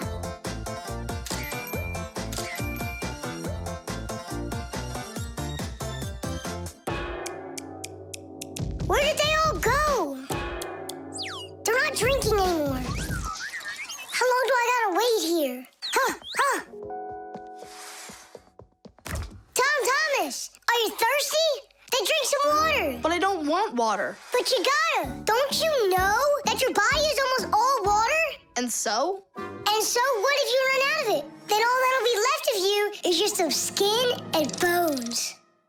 Oh, that's what my mom is always saying, that I'm skin and bones. There you go. That's why you need to drink water. Drink some more. And some more. Come on. That's all. I ran out of room. You have to have plenty of room left. Why do you care about how much water I'm drinking? Because I gotta count how much water's going through the filter. I really gotta. Yeah, and what? It's gotta go through me for you to count it? I'm totally full. What am I supposed to do? I've been waiting here in the kitchen all day, but nobody's drinking. What's going on? The filter is broken. You gotta call Simca right away. 415, 416, 417, 418, 419. It's an emergency! What? The filter's burning! You're really funny, Nolik. Simca, he's not joking. Something's going on over there. We gotta hurry.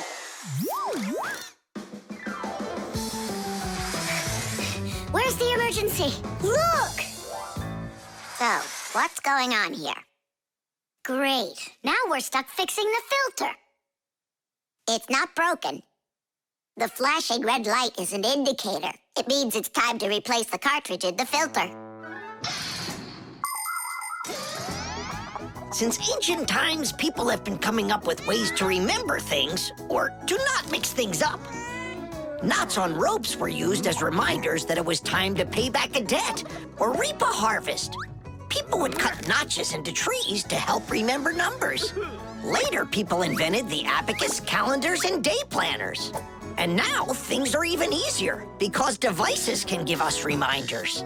Alarm clocks help people get up on time. A loud oven timer can save a pie from burning. The green light of an indicator shows that a device is turned on and ready to be used. A red light shows the opposite. Today's smart appliances can tell their owners what they need to do. Without them, humans can be so absent-minded.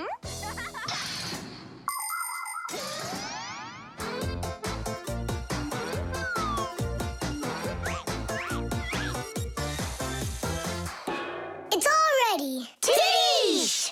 This cartridge is enough for another 2,000 glasses. 2,000? And what do I do about this? Whoa. All right, Nolik, you've done a good job there. Way to go. Yeah? If you want, I can do it. Thomas, want some water to drink? I can't drink anymore. And I can't wait anymore either. Well, looks like his indicator is flashing on now. The detective. All right, there that is. Wasn't it great that we got to stay after class and watch that movie together? Yeah, that film was great. That detective, what a guy. He figured out exactly who did it. Solving a crime's not easy at all. But it looks like a lot of fun. I think it would be so cool to go solve a crime. Where's my lucky screwdriver? I can't do anything without it. Here we go. This could be the crime of the century. Detective Nolik, are you ready? But we're not... There's no escaping our fate, colleague. Our time has come. In order to become a detective or an investigator, you need to be very attentive and astute, because detectives solve mysteries, find missing things, and detangle the most twisted cases. For instance, who ate the whole cake without permission? A real detective will notice the minor details right away. Crumbs under the sofa, a trail of paw prints across the room. By following the clues, a real detective will easily discover the thief. All right, it's time for us to figure out who stole the screwdriver. And the screwdriver, don't we need to find it?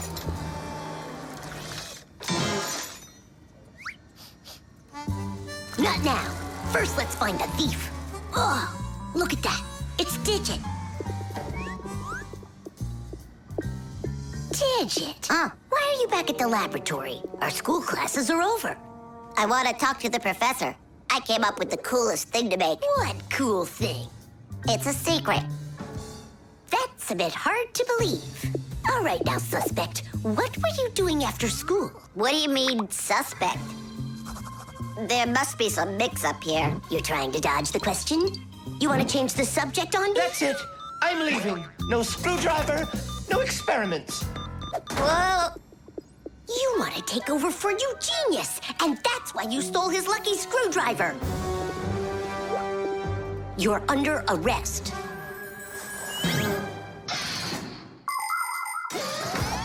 The main qualities of a detective are intelligence and logic. Logic is an ancient science that teaches people to think with reason, to help them solve problems, puzzles, and riddles. Do you want to feel what it's like to be a real detective? Then try to figure out what I'm describing to you. I'm thinking of an animal that you can meet at home or on the street. It has a tail and it's long. You have any guesses? A dog, a cat, or a mouse? There's not enough information yet. But what if I add that it meows and sleeps all day long? Then the answer is clear. A detective works the same way. He collects the facts, decides what's important, gets rid of what's not, and only then figures out the right answer. Understand? Then you're ready for another puzzle. Tell me, who doesn't belong here?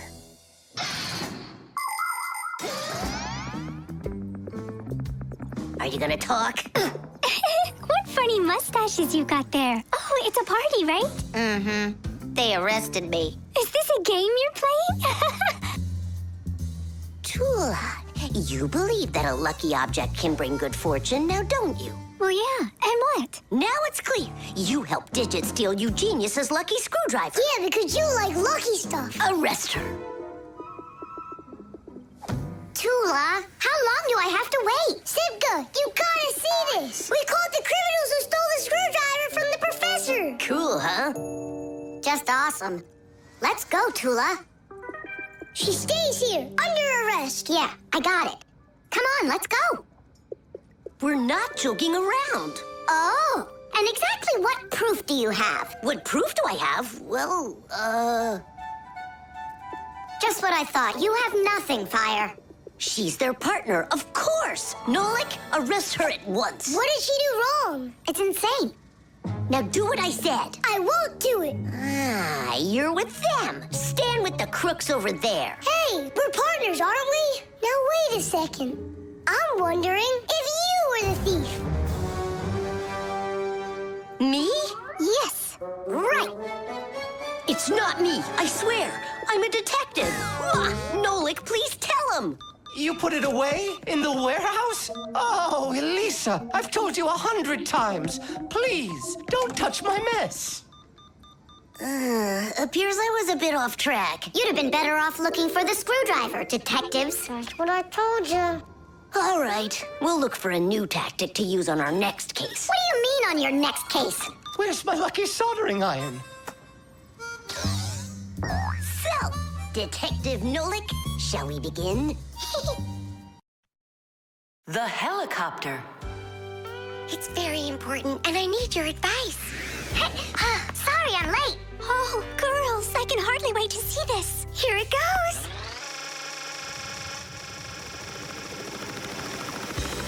Hey there! Where did you get a helicopter? Professor Eugenius threw it away, but we fixed it. Come fly with us. Hop in. There's no way. We're busy. Doing what? Something important. Go find somewhere else to fly. You got it. No problem. Now back to our job.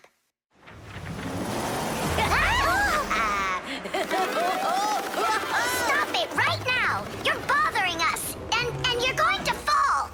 Land that helicopter. We can't do it. But you're flying it. Why can't you land it? Because there's the controller. Digit's our pilot. Digit, fly on.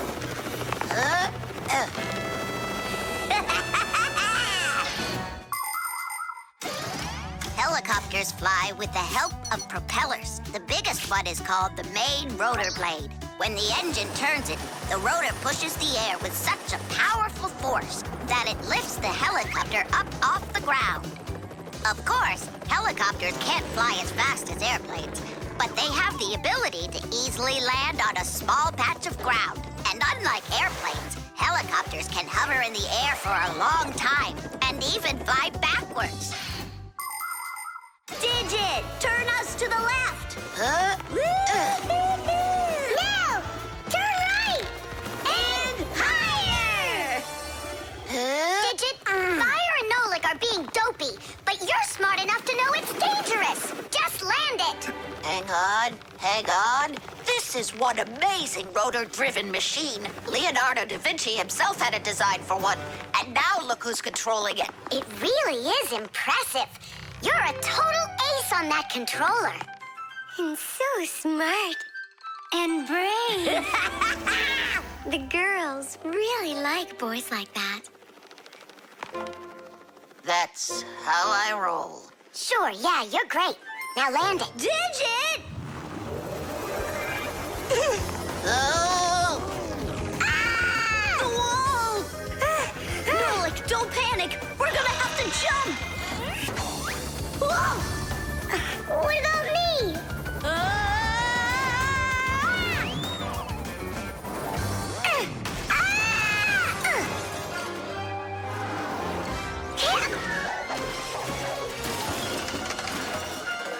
Where's Fire? Here!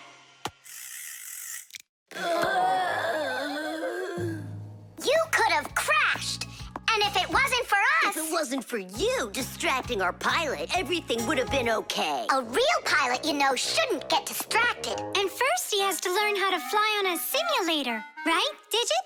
Uh-huh. That's true, but we don't have one. Don't go anywhere.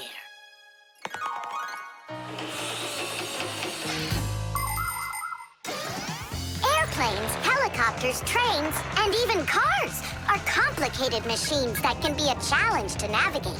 And if you don't watch what you're doing, you can easily end up having an accident.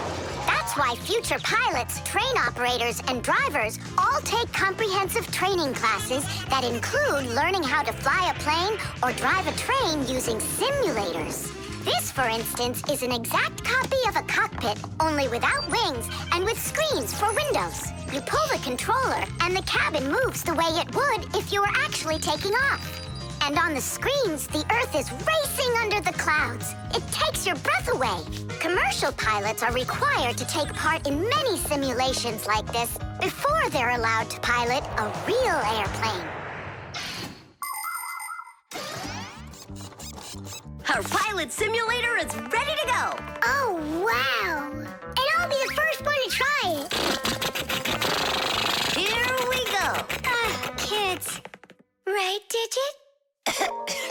I'm only going over there just to take a look. You know how those two can behave. I'll just watch them. My turn again. Hey, wait! It's my turn now! Boys are just silly. They're never serious. They just joke around. Speaking of serious, we have some important business to take care of. You're right.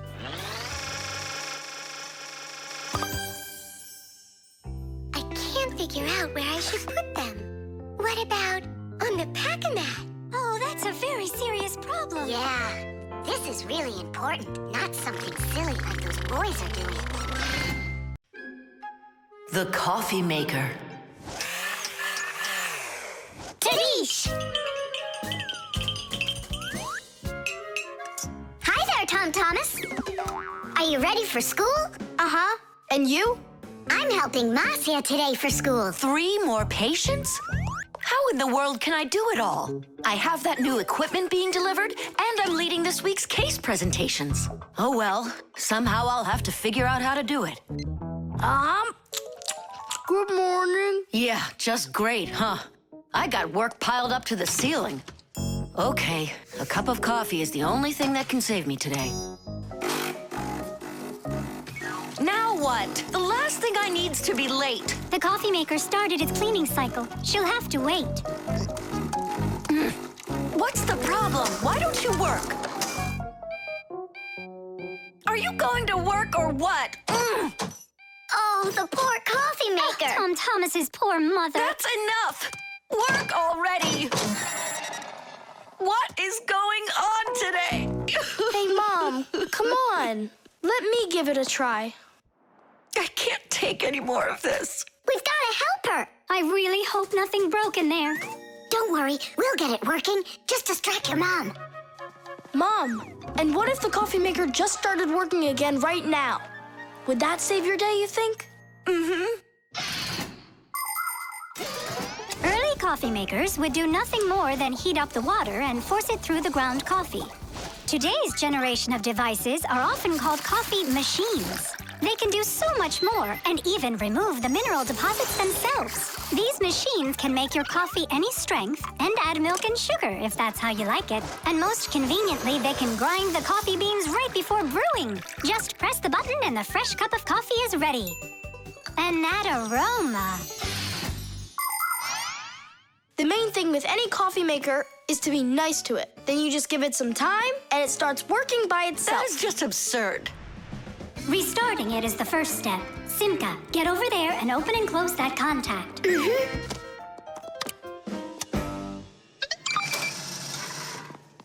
You see? That's what I was talking about. A coffee maker isn't alive. It's a machine, that's all. Then how come you hit it like you did? But if you're really nice to it and you pet it, then she'll purr. Hear that? It liked that a lot. Coffee maker, blink to us when you're ready to start working. Turn on the display. See that? It answered us. It behaves like it's really alive. Well, coffee maker, make coffee. It's impossible. Tish! Time for a little surprise. Just don't give up our secret. You fixed it somehow. What's your secret? It's simple. If you handle appliances with care, then they'll take care of you.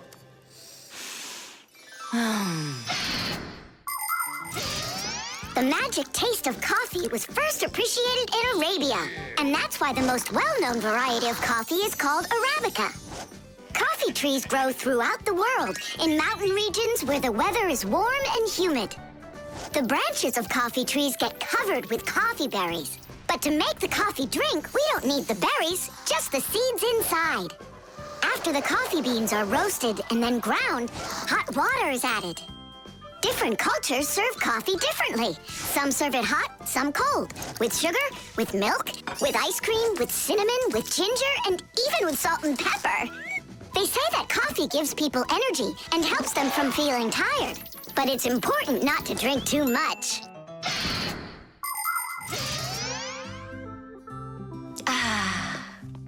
Tom Thomas, you're a powerful wizard. She believes it. It's remarkable. I can't believe an ordinary coffee maker can be so emotional. Poor thing. Forgive me, huh? And that's not all. If you take care of your coffee maker and you're nice to it, it can even sing a song. Oh, my dear Augustine, Augustine, Augustine.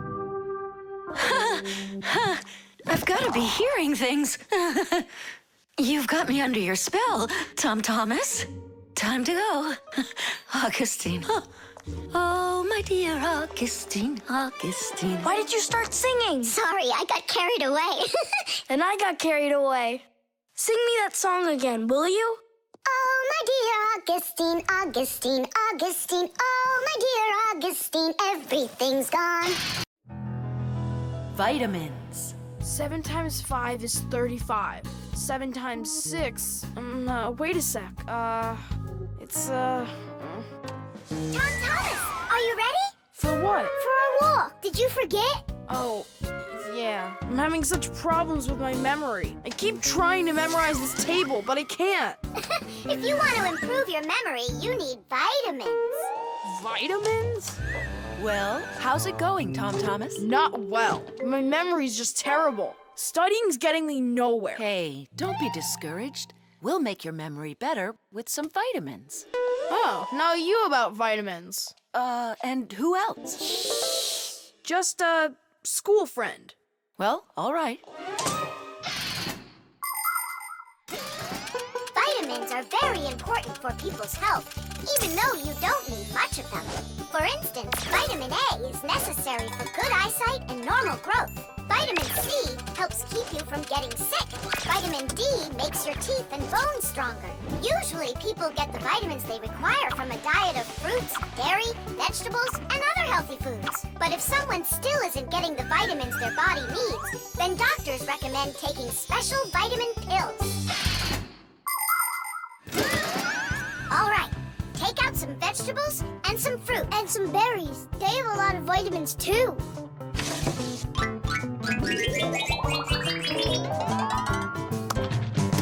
Forget about it. We're strengthening your memory with vitamins. And you'll study the multiplication table at the same time. All right, then. There are 3 cherries in each pile. Tom Thomas eats 5 piles. Go on, eat. So, here's the question. How many cherries did Tom Thomas eat altogether? I don't know. What'd you say? I said I don't know. Try counting those pits, then. Huh.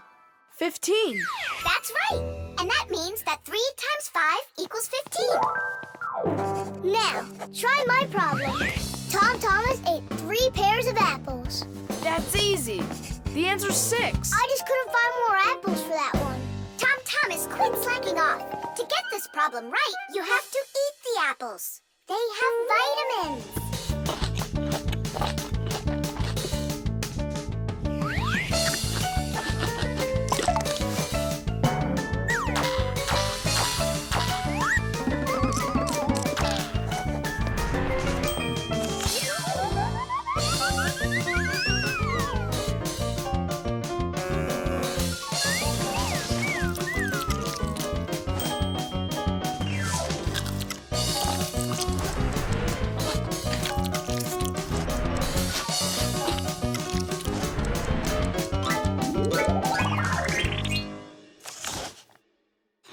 That's all. I can't eat anymore.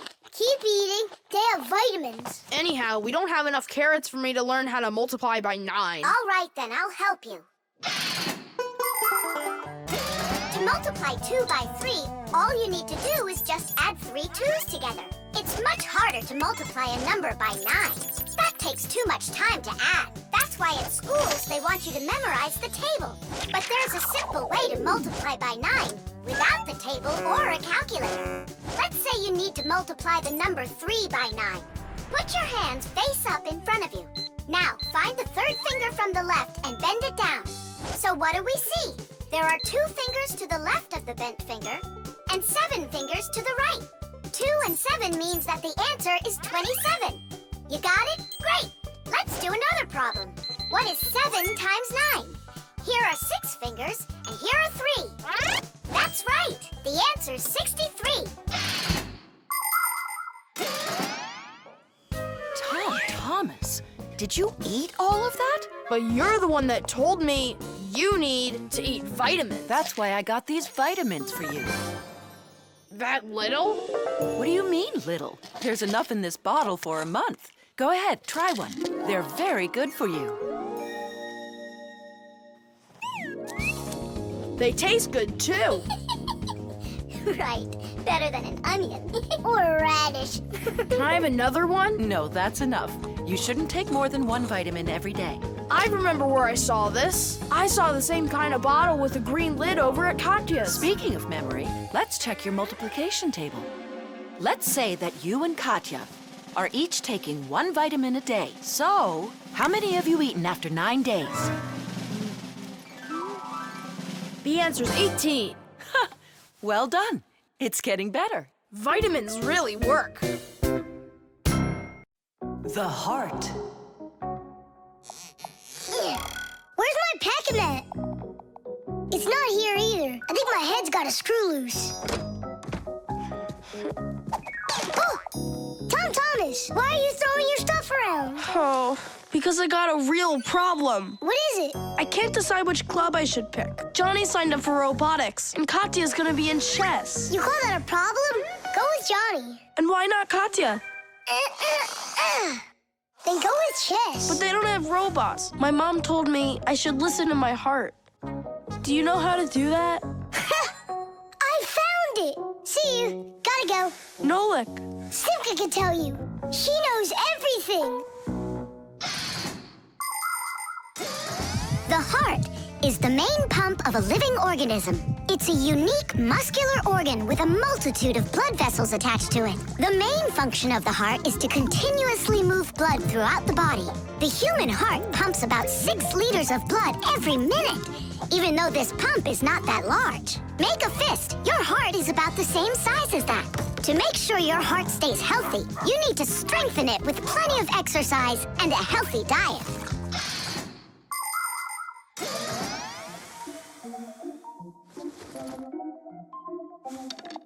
Nolik, please come help me. Why me? Tool is stronger. Huh? Interesting. And do you know what is meant by the word heartlessness? Well, I think it's some kind of human illness. May I? Tula. Heartlessness is when a human or a fixie leaves someone who has a problem behind. Huh?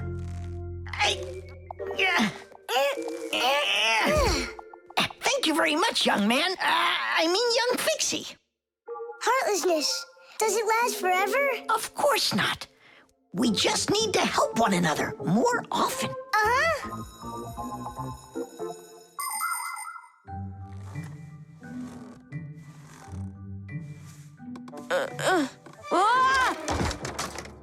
Thomas, my friend. Here I am. How are you? How am I? Why do you care? Oh, by the way, I found out how you can listen to your heart.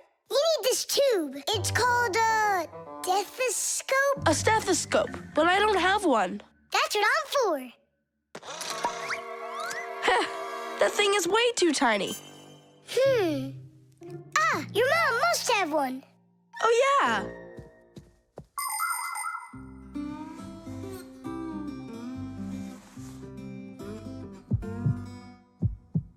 Well? It's beating. Loudly. And what is it saying to you? Not a word. And now? It's beating.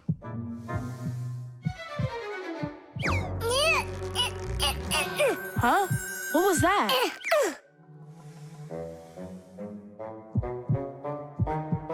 This is just absurd. A heart can't talk. You know what? Why don't you just try again?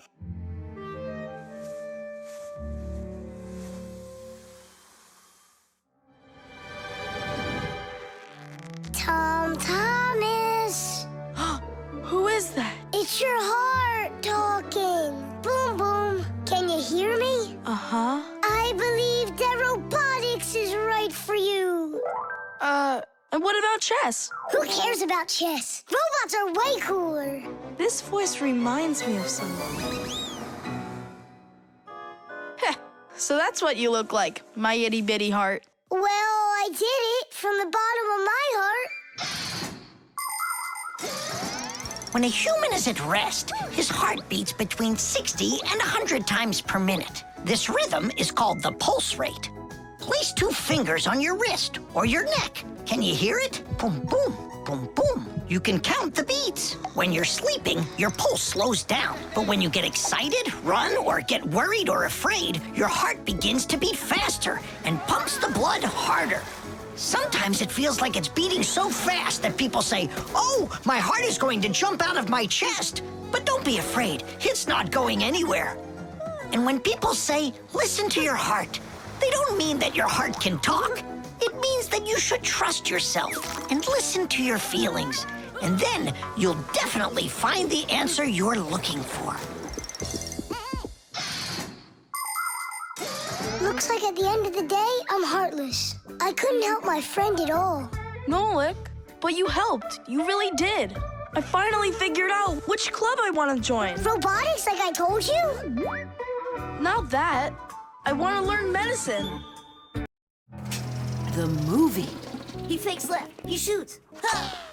Class! And can you do it backwards? Yeah, sure.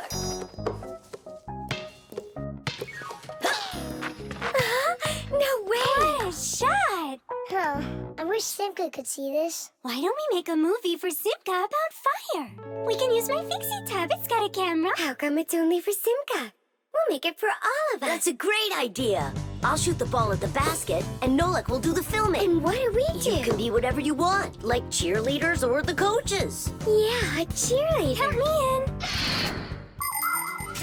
Motion pictures, or movies, appeared more than 100 years ago after the invention of celluloid film. A movie is made up of a series of still photographs called frames. When you look at the frames quickly, one after another, the picture on the screen appears to move.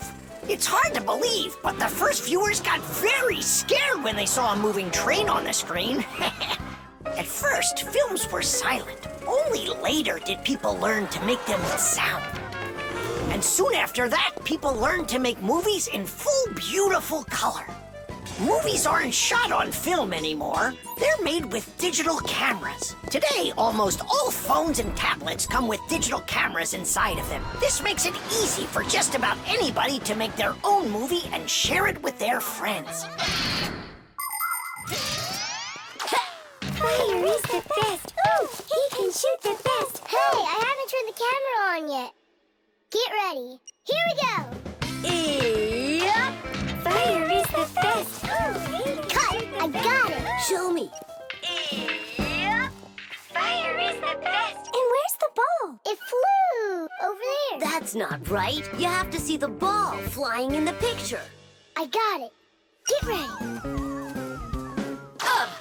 Fire is the best. How was that? It worked. I got it. Fire is the best. And where am I? You're somewhere over there. And we aren't there. Why did you have us cheering? Nolik, you need to make sure we're all in the shot. Okay, I'll try.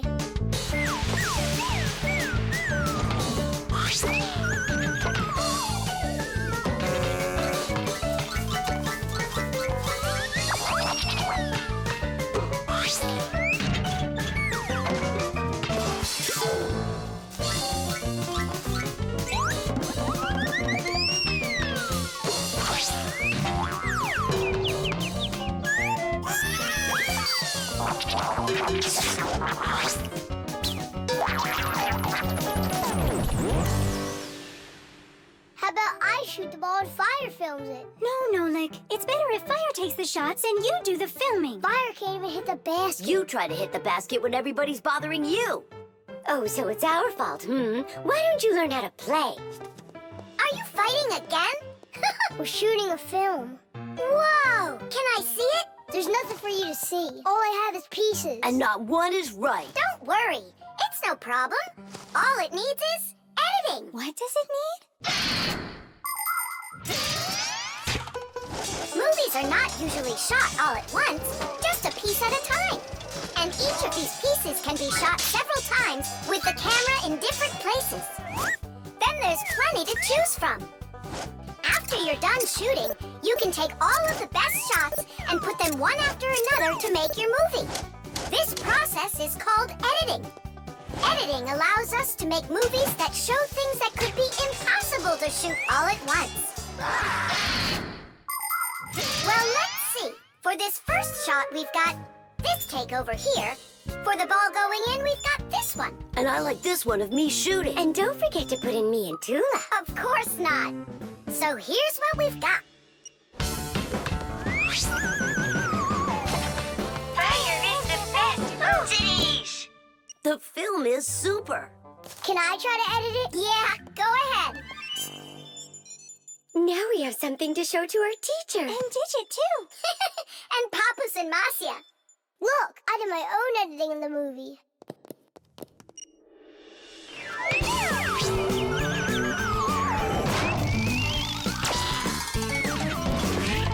What was that? That's not true. It is so, with editing. It's just not fair, Nolik. Fire was able to put it in 100 times without any editing. You sure didn't. Hey, guys, don't fight. Do you want me to teach you all the right way to shoot hoops? Yeah! All right, here we go. And shoot! Fire is the best! Oh, he can shoot the best! The dishwasher. Can't catch me. You won't catch me. Enjoying yourself? Without a care in the world. What? We have more cares than both of you together. Yeah, anyone can see that. Wanna bet me? How about we try doing your job and you try doing ours? And whoever loses has got to grant the other's wish. We have a dishwasher here in the kitchen that isn't working, and you're distracting us with your nonsense. Wait a sec. Let's do it. Find the broken part. Good as done. Find it where? You're the adults now. Go and find it. Just look out for yourselves. And you kids, time for school. And I better not hear that you were misbehaving. Was I there when they taught us about dishwashers at school? The main element of a dishwashing machine is this part, called the sprayer, which looks like a propeller. After the dishwasher's pump delivers water, it is warmed, mixed with detergent, and then pushed up with high pressure. That makes the propeller spin very quickly, so it can shoot out the water with a force strong enough to wash all of the dirt off the plates and glasses. But it does it carefully, so that dishes not only come out sparkling, but unbroken as well. Is this a parent-teacher conference? It's not. It's an experiment. For today, I'm Simka. And I'm Nolik. All right. Who's ready to tell the rest of the class what we studied yesterday? Simka. Yesterday? Oh. You forgot. Be seated. That's an F. I think the problem is in the control panel. I wonder if the dishwasher ran out of water. Papus, don't argue with your wife. This one is working. And so is this.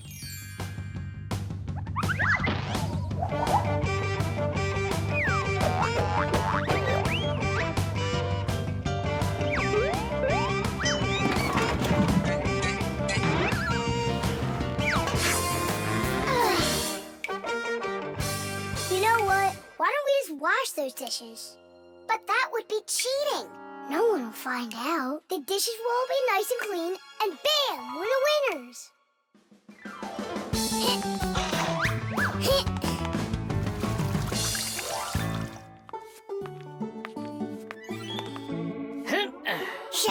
We are all done. How come the indicators aren't lit?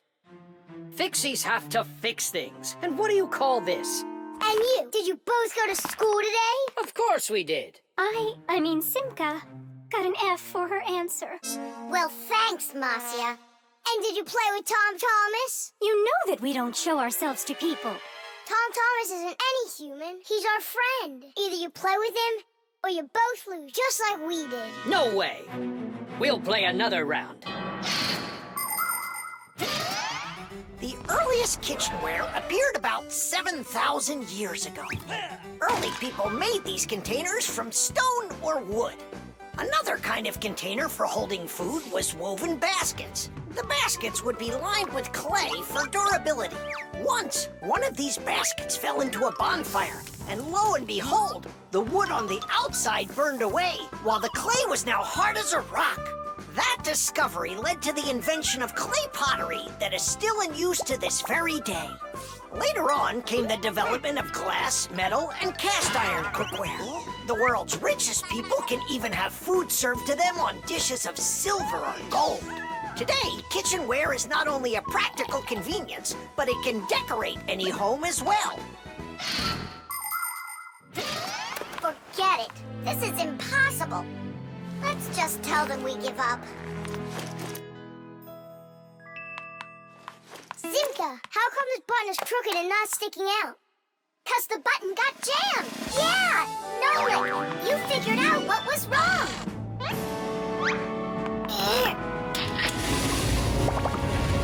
I'm glad I kept dragging this around. Diddy! 1, Papoose, we fixed everything. Really? Does this mean you're playing with him? What, you think we're some quitters? Ha! Then which one of us is the ready winner? or not, here I come. Let's call it a draw. Each team gets one wish. Our team wants you to fix my F. And you finish this game with him. Piece of cake. Mwah. Glue.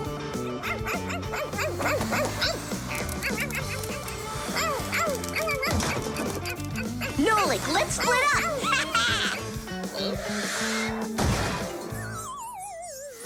We're one cool team, am I right? Nah. Why not? We're the mega super duper coolest team on the planet! What do you say we do everything together and never ever fight with each other? All right. Children, if you look right here, you can see that the handle has broken off the professor's favorite mug. And it's our duty to fix it by gluing it back on. Here they are, the inseparable friends. Class, quiet down. Since the two of you were late today, why don't you go fly over to the warehouse for us and get the glue? Yes, sir. Yes, sir. They crack me up.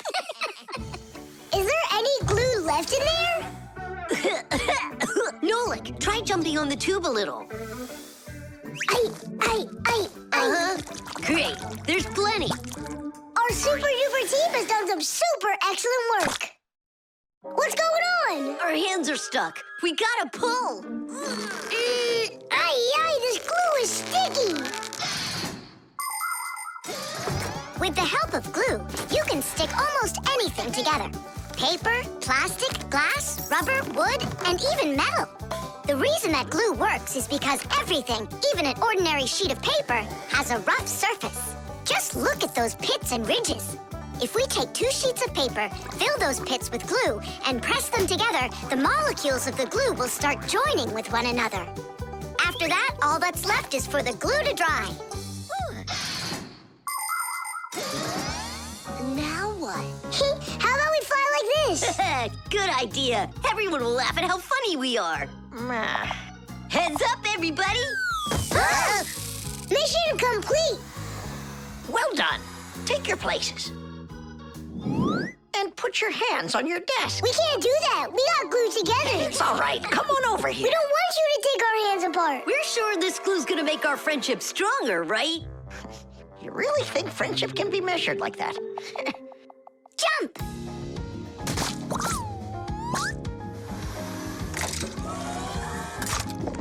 One, two, three, yeah!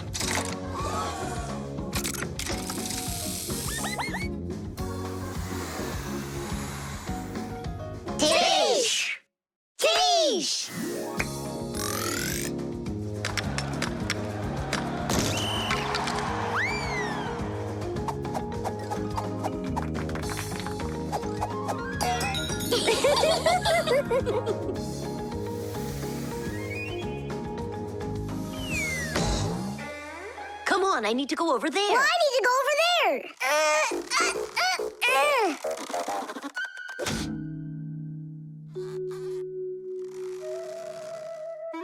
It's your fault we got into this mess. Mine? And who was the one that told me to jump? Enough! I'm done with your nonsense. From now on, you're not my friend. And you're not mine, all right?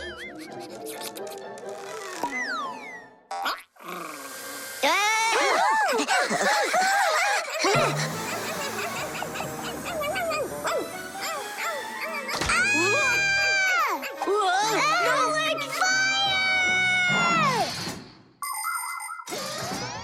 Like many of the common substances people use, glue was invented by nature itself. For example, fish glue their eggs together, and mollusks produce a sticky liquid that lets them stick to any surface. A spider smears glue on its web. A swift uses saliva to bind its nest, while caterpillars use their saliva to spin their cocoons. The sap from a pine or a birch tree is glue, and an egg's sticky whites can be used as a base for glue. But today, most of the glues that people use are made in factories. When working with glue, it's important to air out the room from harmful fumes and to follow all other safety instructions. And try not to get glued to anything. It might be very hard to tear yourself away from it. Nolik, hang on!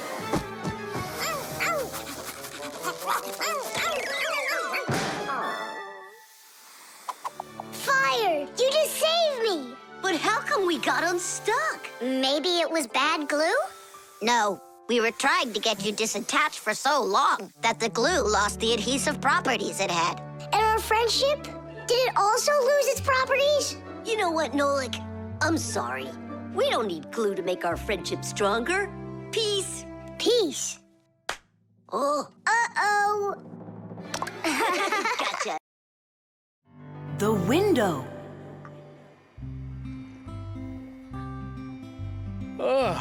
Hi there. We're all up. What are you doing? I'm washing our windows. It looks like that thing's doing the washing. You guessed it. It's a window washing robot. I borrowed it from a neighbor to try it out. We should buy one for ourselves. I don't get it. We've already got one robot. Robot. So we'll have two. One for the floors and one for windows. I can clean the windows. But it can be dangerous work. What's so dangerous about it? I'll just go and wash them right now. And instead of a robot, we'll buy something useful. Like a skateboard for a boy. I've already got one. So you'll have two. Class. Uh-huh. If you say so. There just so happens to be a dirty window in your office. Let's see how you do with that one. Consider it done. Mm-hmm. And we'll clean the tiles with the robot. A window is much more than just a hole in the wall. Windows provide houses with light, ventilation, and views to the world outside. Modern windows are made with several layers of glass. Between each layer is a space that's filled with air. The air works as insulation to keep heat from escaping outside.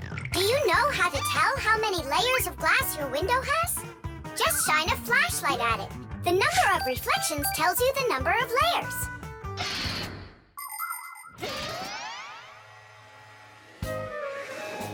Whoa, what an amazing appliance! Let's go and take a closer look. You really buy me a new skateboard, Dad? That's what I said. But first, I've got a window to wipe. All right, robot, we'll show ya. Tom Thomas, Dad can show him himself. We really live on a super high floor. Yeah, but the robot isn't afraid of heights. I'll start from this corner. It'll take you forever that way. Admit it, the robot works better. We won't. We're gonna win this thing. Hey, what is he doing?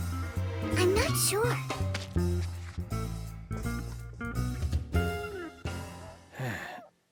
Huh? Mom! The robot made such a mess in there. It's impossible. Look. Good joke. Just wait.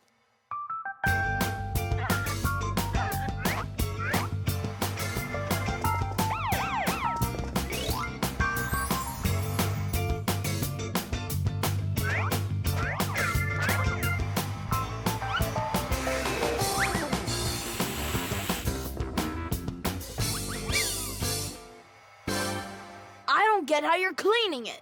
Easy. You can talk? You gotta be kidding. And you are misbehaving. You guys? You're the ones trying to stop me? You tried to make the robot look bad, so we had to defend it. It's only because my dad told me I'd get a skateboard. Yeah? For doing a bad thing? Oh, aren't you ashamed of yourself? I am. You learned your lesson, and don't forget, Fixies look out for appliances. The dwellings of most ancient people had basically no windows at all. There may have been a hole up above for letting out smoke from a fire, but that was it. Later, people started splitting open their walls, but the openings were so small that very little light would ever get inside. The size of windows grew quite a bit over time. People would cover them with animal skins, fabric, paper, or wooden planks to protect themselves from the cold and the wind. When people learned how to mine valuable minerals, they began to cover window openings with thin sheets of a mineral called mica. Windows made of glass were very expensive, and only the richest people could afford them for their homes. But today, it's hard to imagine a window anywhere not covered in glass. Everything's washed. And what about the outside? Forget it. I quit. Would you wash the back with the robot?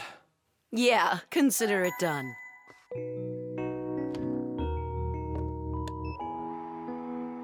Yeah, you're right. I see. It really is a great appliance. And that washer's defender is even better. You're right about that. Tish! The jewel. Tom Thomas, it's time to eat. Where did it go? Chusaka, did you see this tiny little... Can't believe now I'm asking a dog. Tom Thomas! Are you looking for us? Hey, Fixies, maybe you can help me. One of these stones is missing. And so? And so, this pin is very valuable. And so's the stone. If I don't find the stone soon, it's gonna be the end. Honey, your lunch is getting cold. There's no reason to panic. Your precious stone will be found. Wait a sec. Can stones really be precious? Of course they can. Gemstones are the most rare and beautiful of all stones, but it's not easy to find them. Diamonds, emeralds, rubies, sapphires, people find them underground and inside of mountains. Brave divers go to the bottom of the sea to find pearls. People have performed heroic acts and committed daring crimes to get these precious jewels. The magical shine of gems can both enchant and ruin. Remember, only gems acquired honestly bring happiness.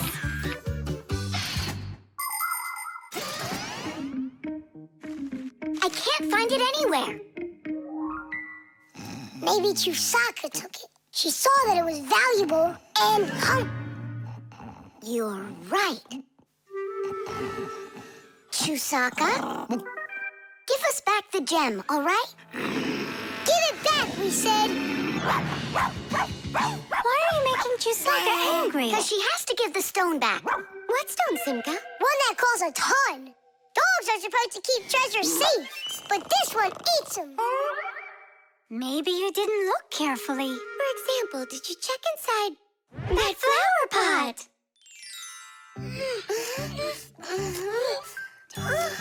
This digging's just a waste. How could it end up in here? Because I know this is where we left it. Oh, is that so? All right, spit it out. Look at this! A diamond! This will look absolutely perfect on my back-a-mat. But I was the one that found it. It would look perfect on mine, too. Let's bring our back-a-mats and try it on them. We'll put it here for safekeeping. Well, who could have taken it? We still need to check inside of Chusaka. You gotta be joking. She'll eat you up. Where are you going, huh? Inside Chusaka to get the stone out. No, don't, please. I'm ready to do anything my friend needs me to. By any chance, are you looking for this? Where in the world did you find it?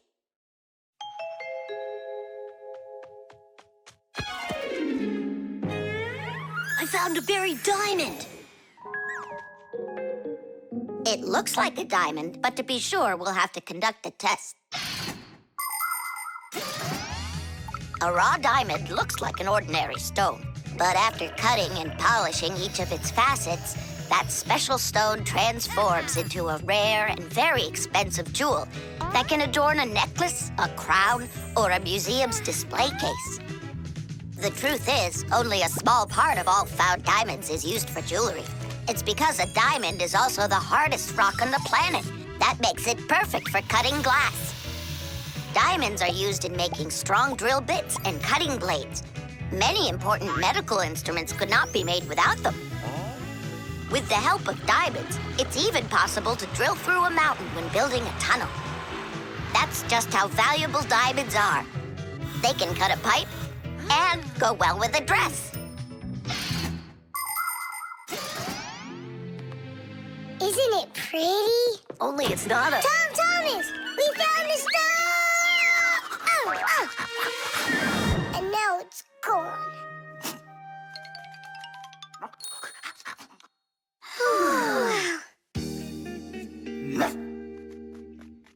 Chusaka did great! Oink, oink. Thanks so much, Fixies. I was sure my precious present was gone. And who is the present for? Katya, I think she'll like it. I've got to tell you, Tom Thomas, that's not a precious stone. You got nothing but glass there. I know. But it doesn't matter. What? I was risking my life for the sake of a piece of glass? First, it was for the sake of your friend. And second, the cost of the gift doesn't matter. It's only the thought that counts. The time machine. Oh, wow! What kind of device is that? Maybe an alarm clock? No, this is a time machine. Beep, beep, beep, beep, beep. Time machines, they don't exist. Whoa! What a shame. I learned that, studied that. Well done, Tula. What did I just bump into? What do you mean, what? Into a time machine. But I thought time machines aren't for real. Of course they are. You get in and take off for the future. Or the past. Splendid. Lots of us would love to be able to travel in a time machine. Maybe to go back in time and fix a bad grade, or to get a peek into the future. Of course it would be interesting, but time travel isn't possible, and thank goodness. Just imagine how mixed up everything could get. Someone brings back a dinosaur from the past, while someone else brings aliens from the future. No one would need to invent anything. Appliances would sit unused, and Fixies would have no work to do. It's awful. So you've got no idea of the answer. I studied this, but I don't remember. Too bad, because tomorrow we've got a hard test. Make sure you're prepared. I'm sure I'm gonna fail. You're gonna pass. You studied all of this, right? So you just need to stop worrying so much, that's all. I wish I could. Poor girl. How can we help her? Hey, I know how. This morning, Tula believed that thing over there is a real time machine. Sounds like an anti-scientific plan. Stop worrying. It's simple. We'll send you to tomorrow. You'll sit down, take the test, and come right back here. I wish I could go. It's like a dress rehearsal. The main thing's not to worry. Then what do I do? You just pull on that wire and you'll get them back. Well, time to go.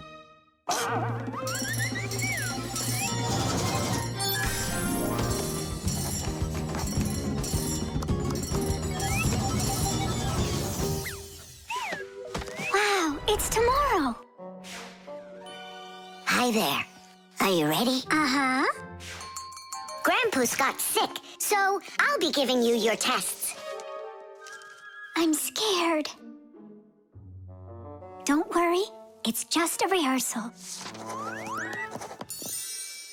Well then, who had the best test? Congratulations, Tula! Oh, so cool! Awesome! That wasn't scary at all. Impressive! By the way, what's wrong with the professor? Grandpa's... You know, don't you? A boat fell on his head. You dropped it, remember? I did? Yeah, yesterday. I'm not sure I like this future.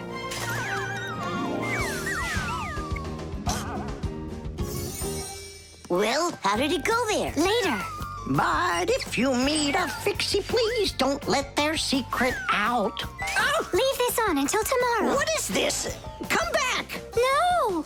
If I do, I could hurt you. Me? What for? Wouldn't it be incredible to travel into the future and see what you will become? Unfortunately, that's only possible in our dreams. But if you have a dream and aren't afraid of challenges and setbacks, your future can turn out just the way you imagined. Do you want to become a champion? Then you need to start your training right away. Do you dream of becoming the best programmer in the world? Then first pull up that grade in math class.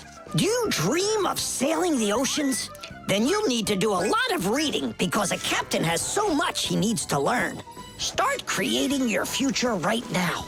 And we Fixies will be right there to help you, making sure the machines you need to reach your dreams will keep on working for years and years to come. Hey there, are you ready? Uh-huh. So far, everything's exactly the same. Tula, take this, please. It worked. And pass out the tests. You may begin. These questions are different. Who had the best test? Congratulations, Tula! What am I worried about? I know everything is going to be fine. Tish! Well then, all of your test results are great. Only none of you could guess what this device is. What do you mean? Isn't it a time machine? No, it's for automatically watering plants, that's all. You see?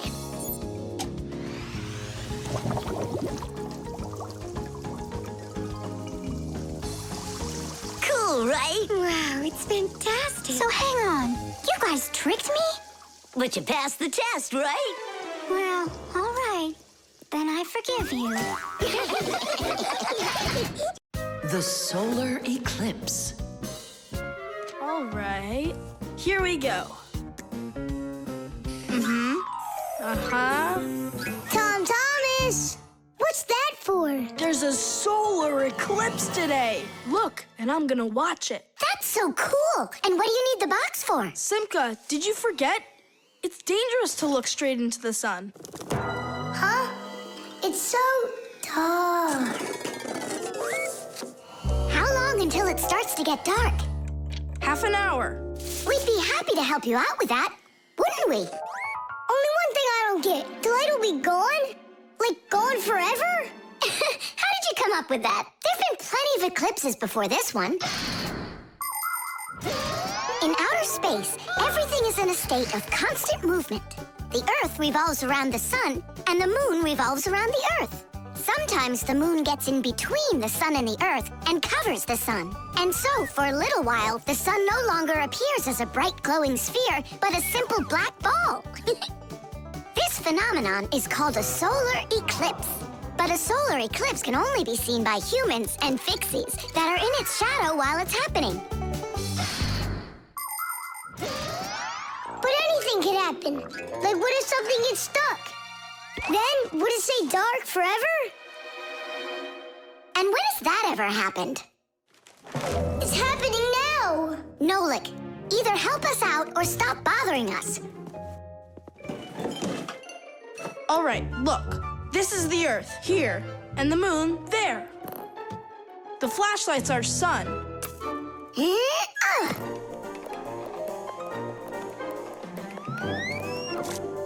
see?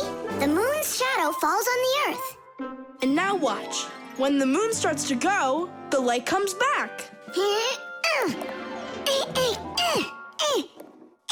get stuck? Just like I said, the end is near. The end of the light. It's just that someone should be more careful with the glue. It's possible to take an ordinary box and make a special device that was invented by people long ago. It's called a camera obscura. This clever invention was used by artists as well as scientists. It was the basis for the very first photo cameras. It's quite easy to make your own camera obscura. Cut out a small square on one side of a box, cover it with aluminum foil, and poke a little hole in the center of it. Put a sheet of paper on the opposite side. The light will pass through the hole and shine through the darkness. And on that screen, you'll see the eclipse, only it will appear upside down. To see it, you'll need to look at it from above, but make sure not to let extra light in. Beautiful. And remember to be careful with those scissors. But don't you understand that it's scary in the dark? And it's impossible to live in it. Don't be a coward. You glow in the dark. But what about Tom Thomas? Is he gonna have to walk like this?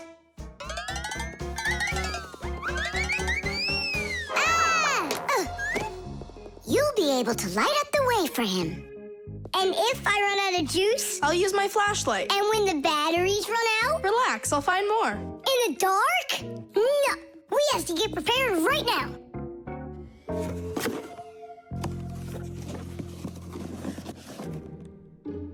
Can you see the sun? Uh-huh. 1 minute left. You ready? A minute? What? Hold on, I'm not ready yet. I'll get charged a little more. No, I need to get those batteries. 10 seconds. 9 seconds. 8 seconds. What should I do? 6. What should I do? 5. 4. 3. 2. Marcia! Here it goes. Whoa. It's totally beautiful. Nolik, come on out. You'll miss everything. It's amazing. Class, it's so awesome that we did this. Look, look. Now the sun's coming back out. Show it to me. It really didn't get stuck?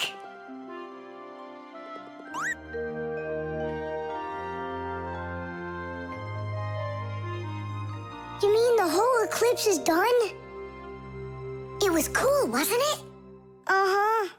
Only I missed the whole thing. Well, you'll see the next one, right? If you don't get spooked again. You're not going to throw the box away, are you? I'll save it for you. I can use it to store something useful. Batteries, for instance. What if tomorrow's the end of the light and Nolik's not ready for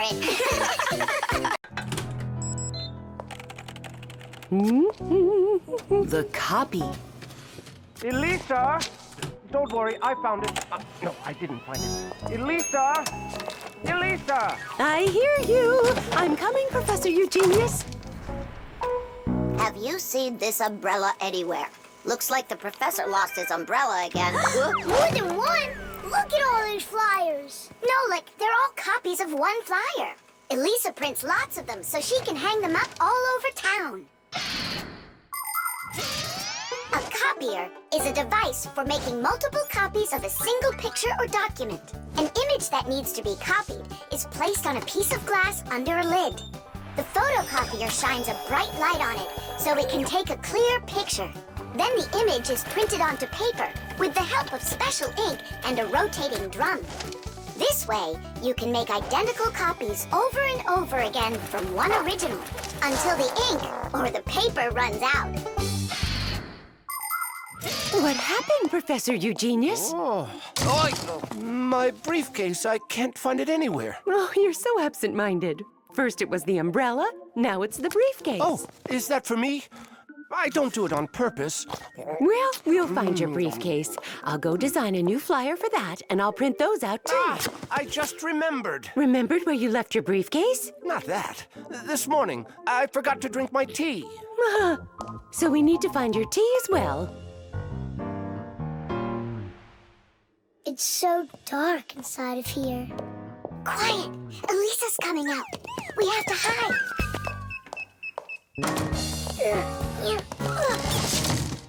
Where is that one about the briefcase? Here's the flyer for missing keys, the one for the phone, the flyer for when the professor gets lost.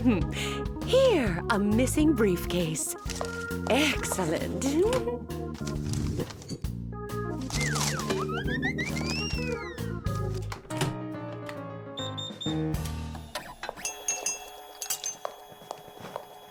Looks like she's gone for now. And where's Nolik?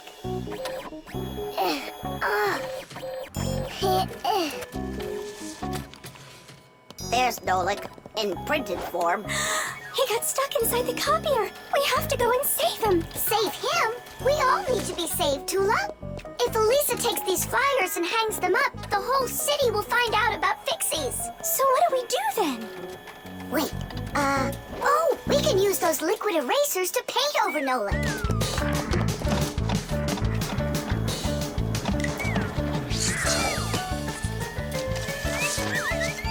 Simka, look! Here's another Nolik!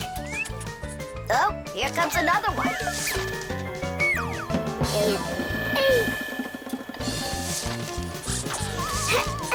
Make sure he's covered. And here. Not everybody has the opportunity to enjoy seeing the paintings of the great masters. But thanks to copying technology, these pictures are well known all over the world. Young artists and sculptors can learn their craft by studying and copying the great artwork of the past. It's good to have copies of important documents, just in case. What if the original of a document happens to get destroyed? At least there will be a copy. Copies are generally very helpful, but not all copies are good. Some copies, called forgeries, are bad. A forgery is a copy of a picture, document, or even money that is presented as the original. Making forged copies is illegal. You can even be sent to jail for making copies like that. And a little bit here. Simka! I can't see! We're right over here. The light's so bright in there. I almost went blind. And we had to take every one of those copies and paint over all of them. So that humans won't find out about Fixies. It's a shame I wasn't there. I could have helped you out with that. Professor! I'm leaving!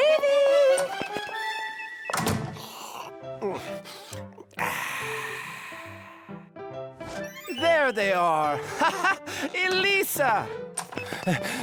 Elisa! Elisa! She just left to hang up the flyers. Yeah?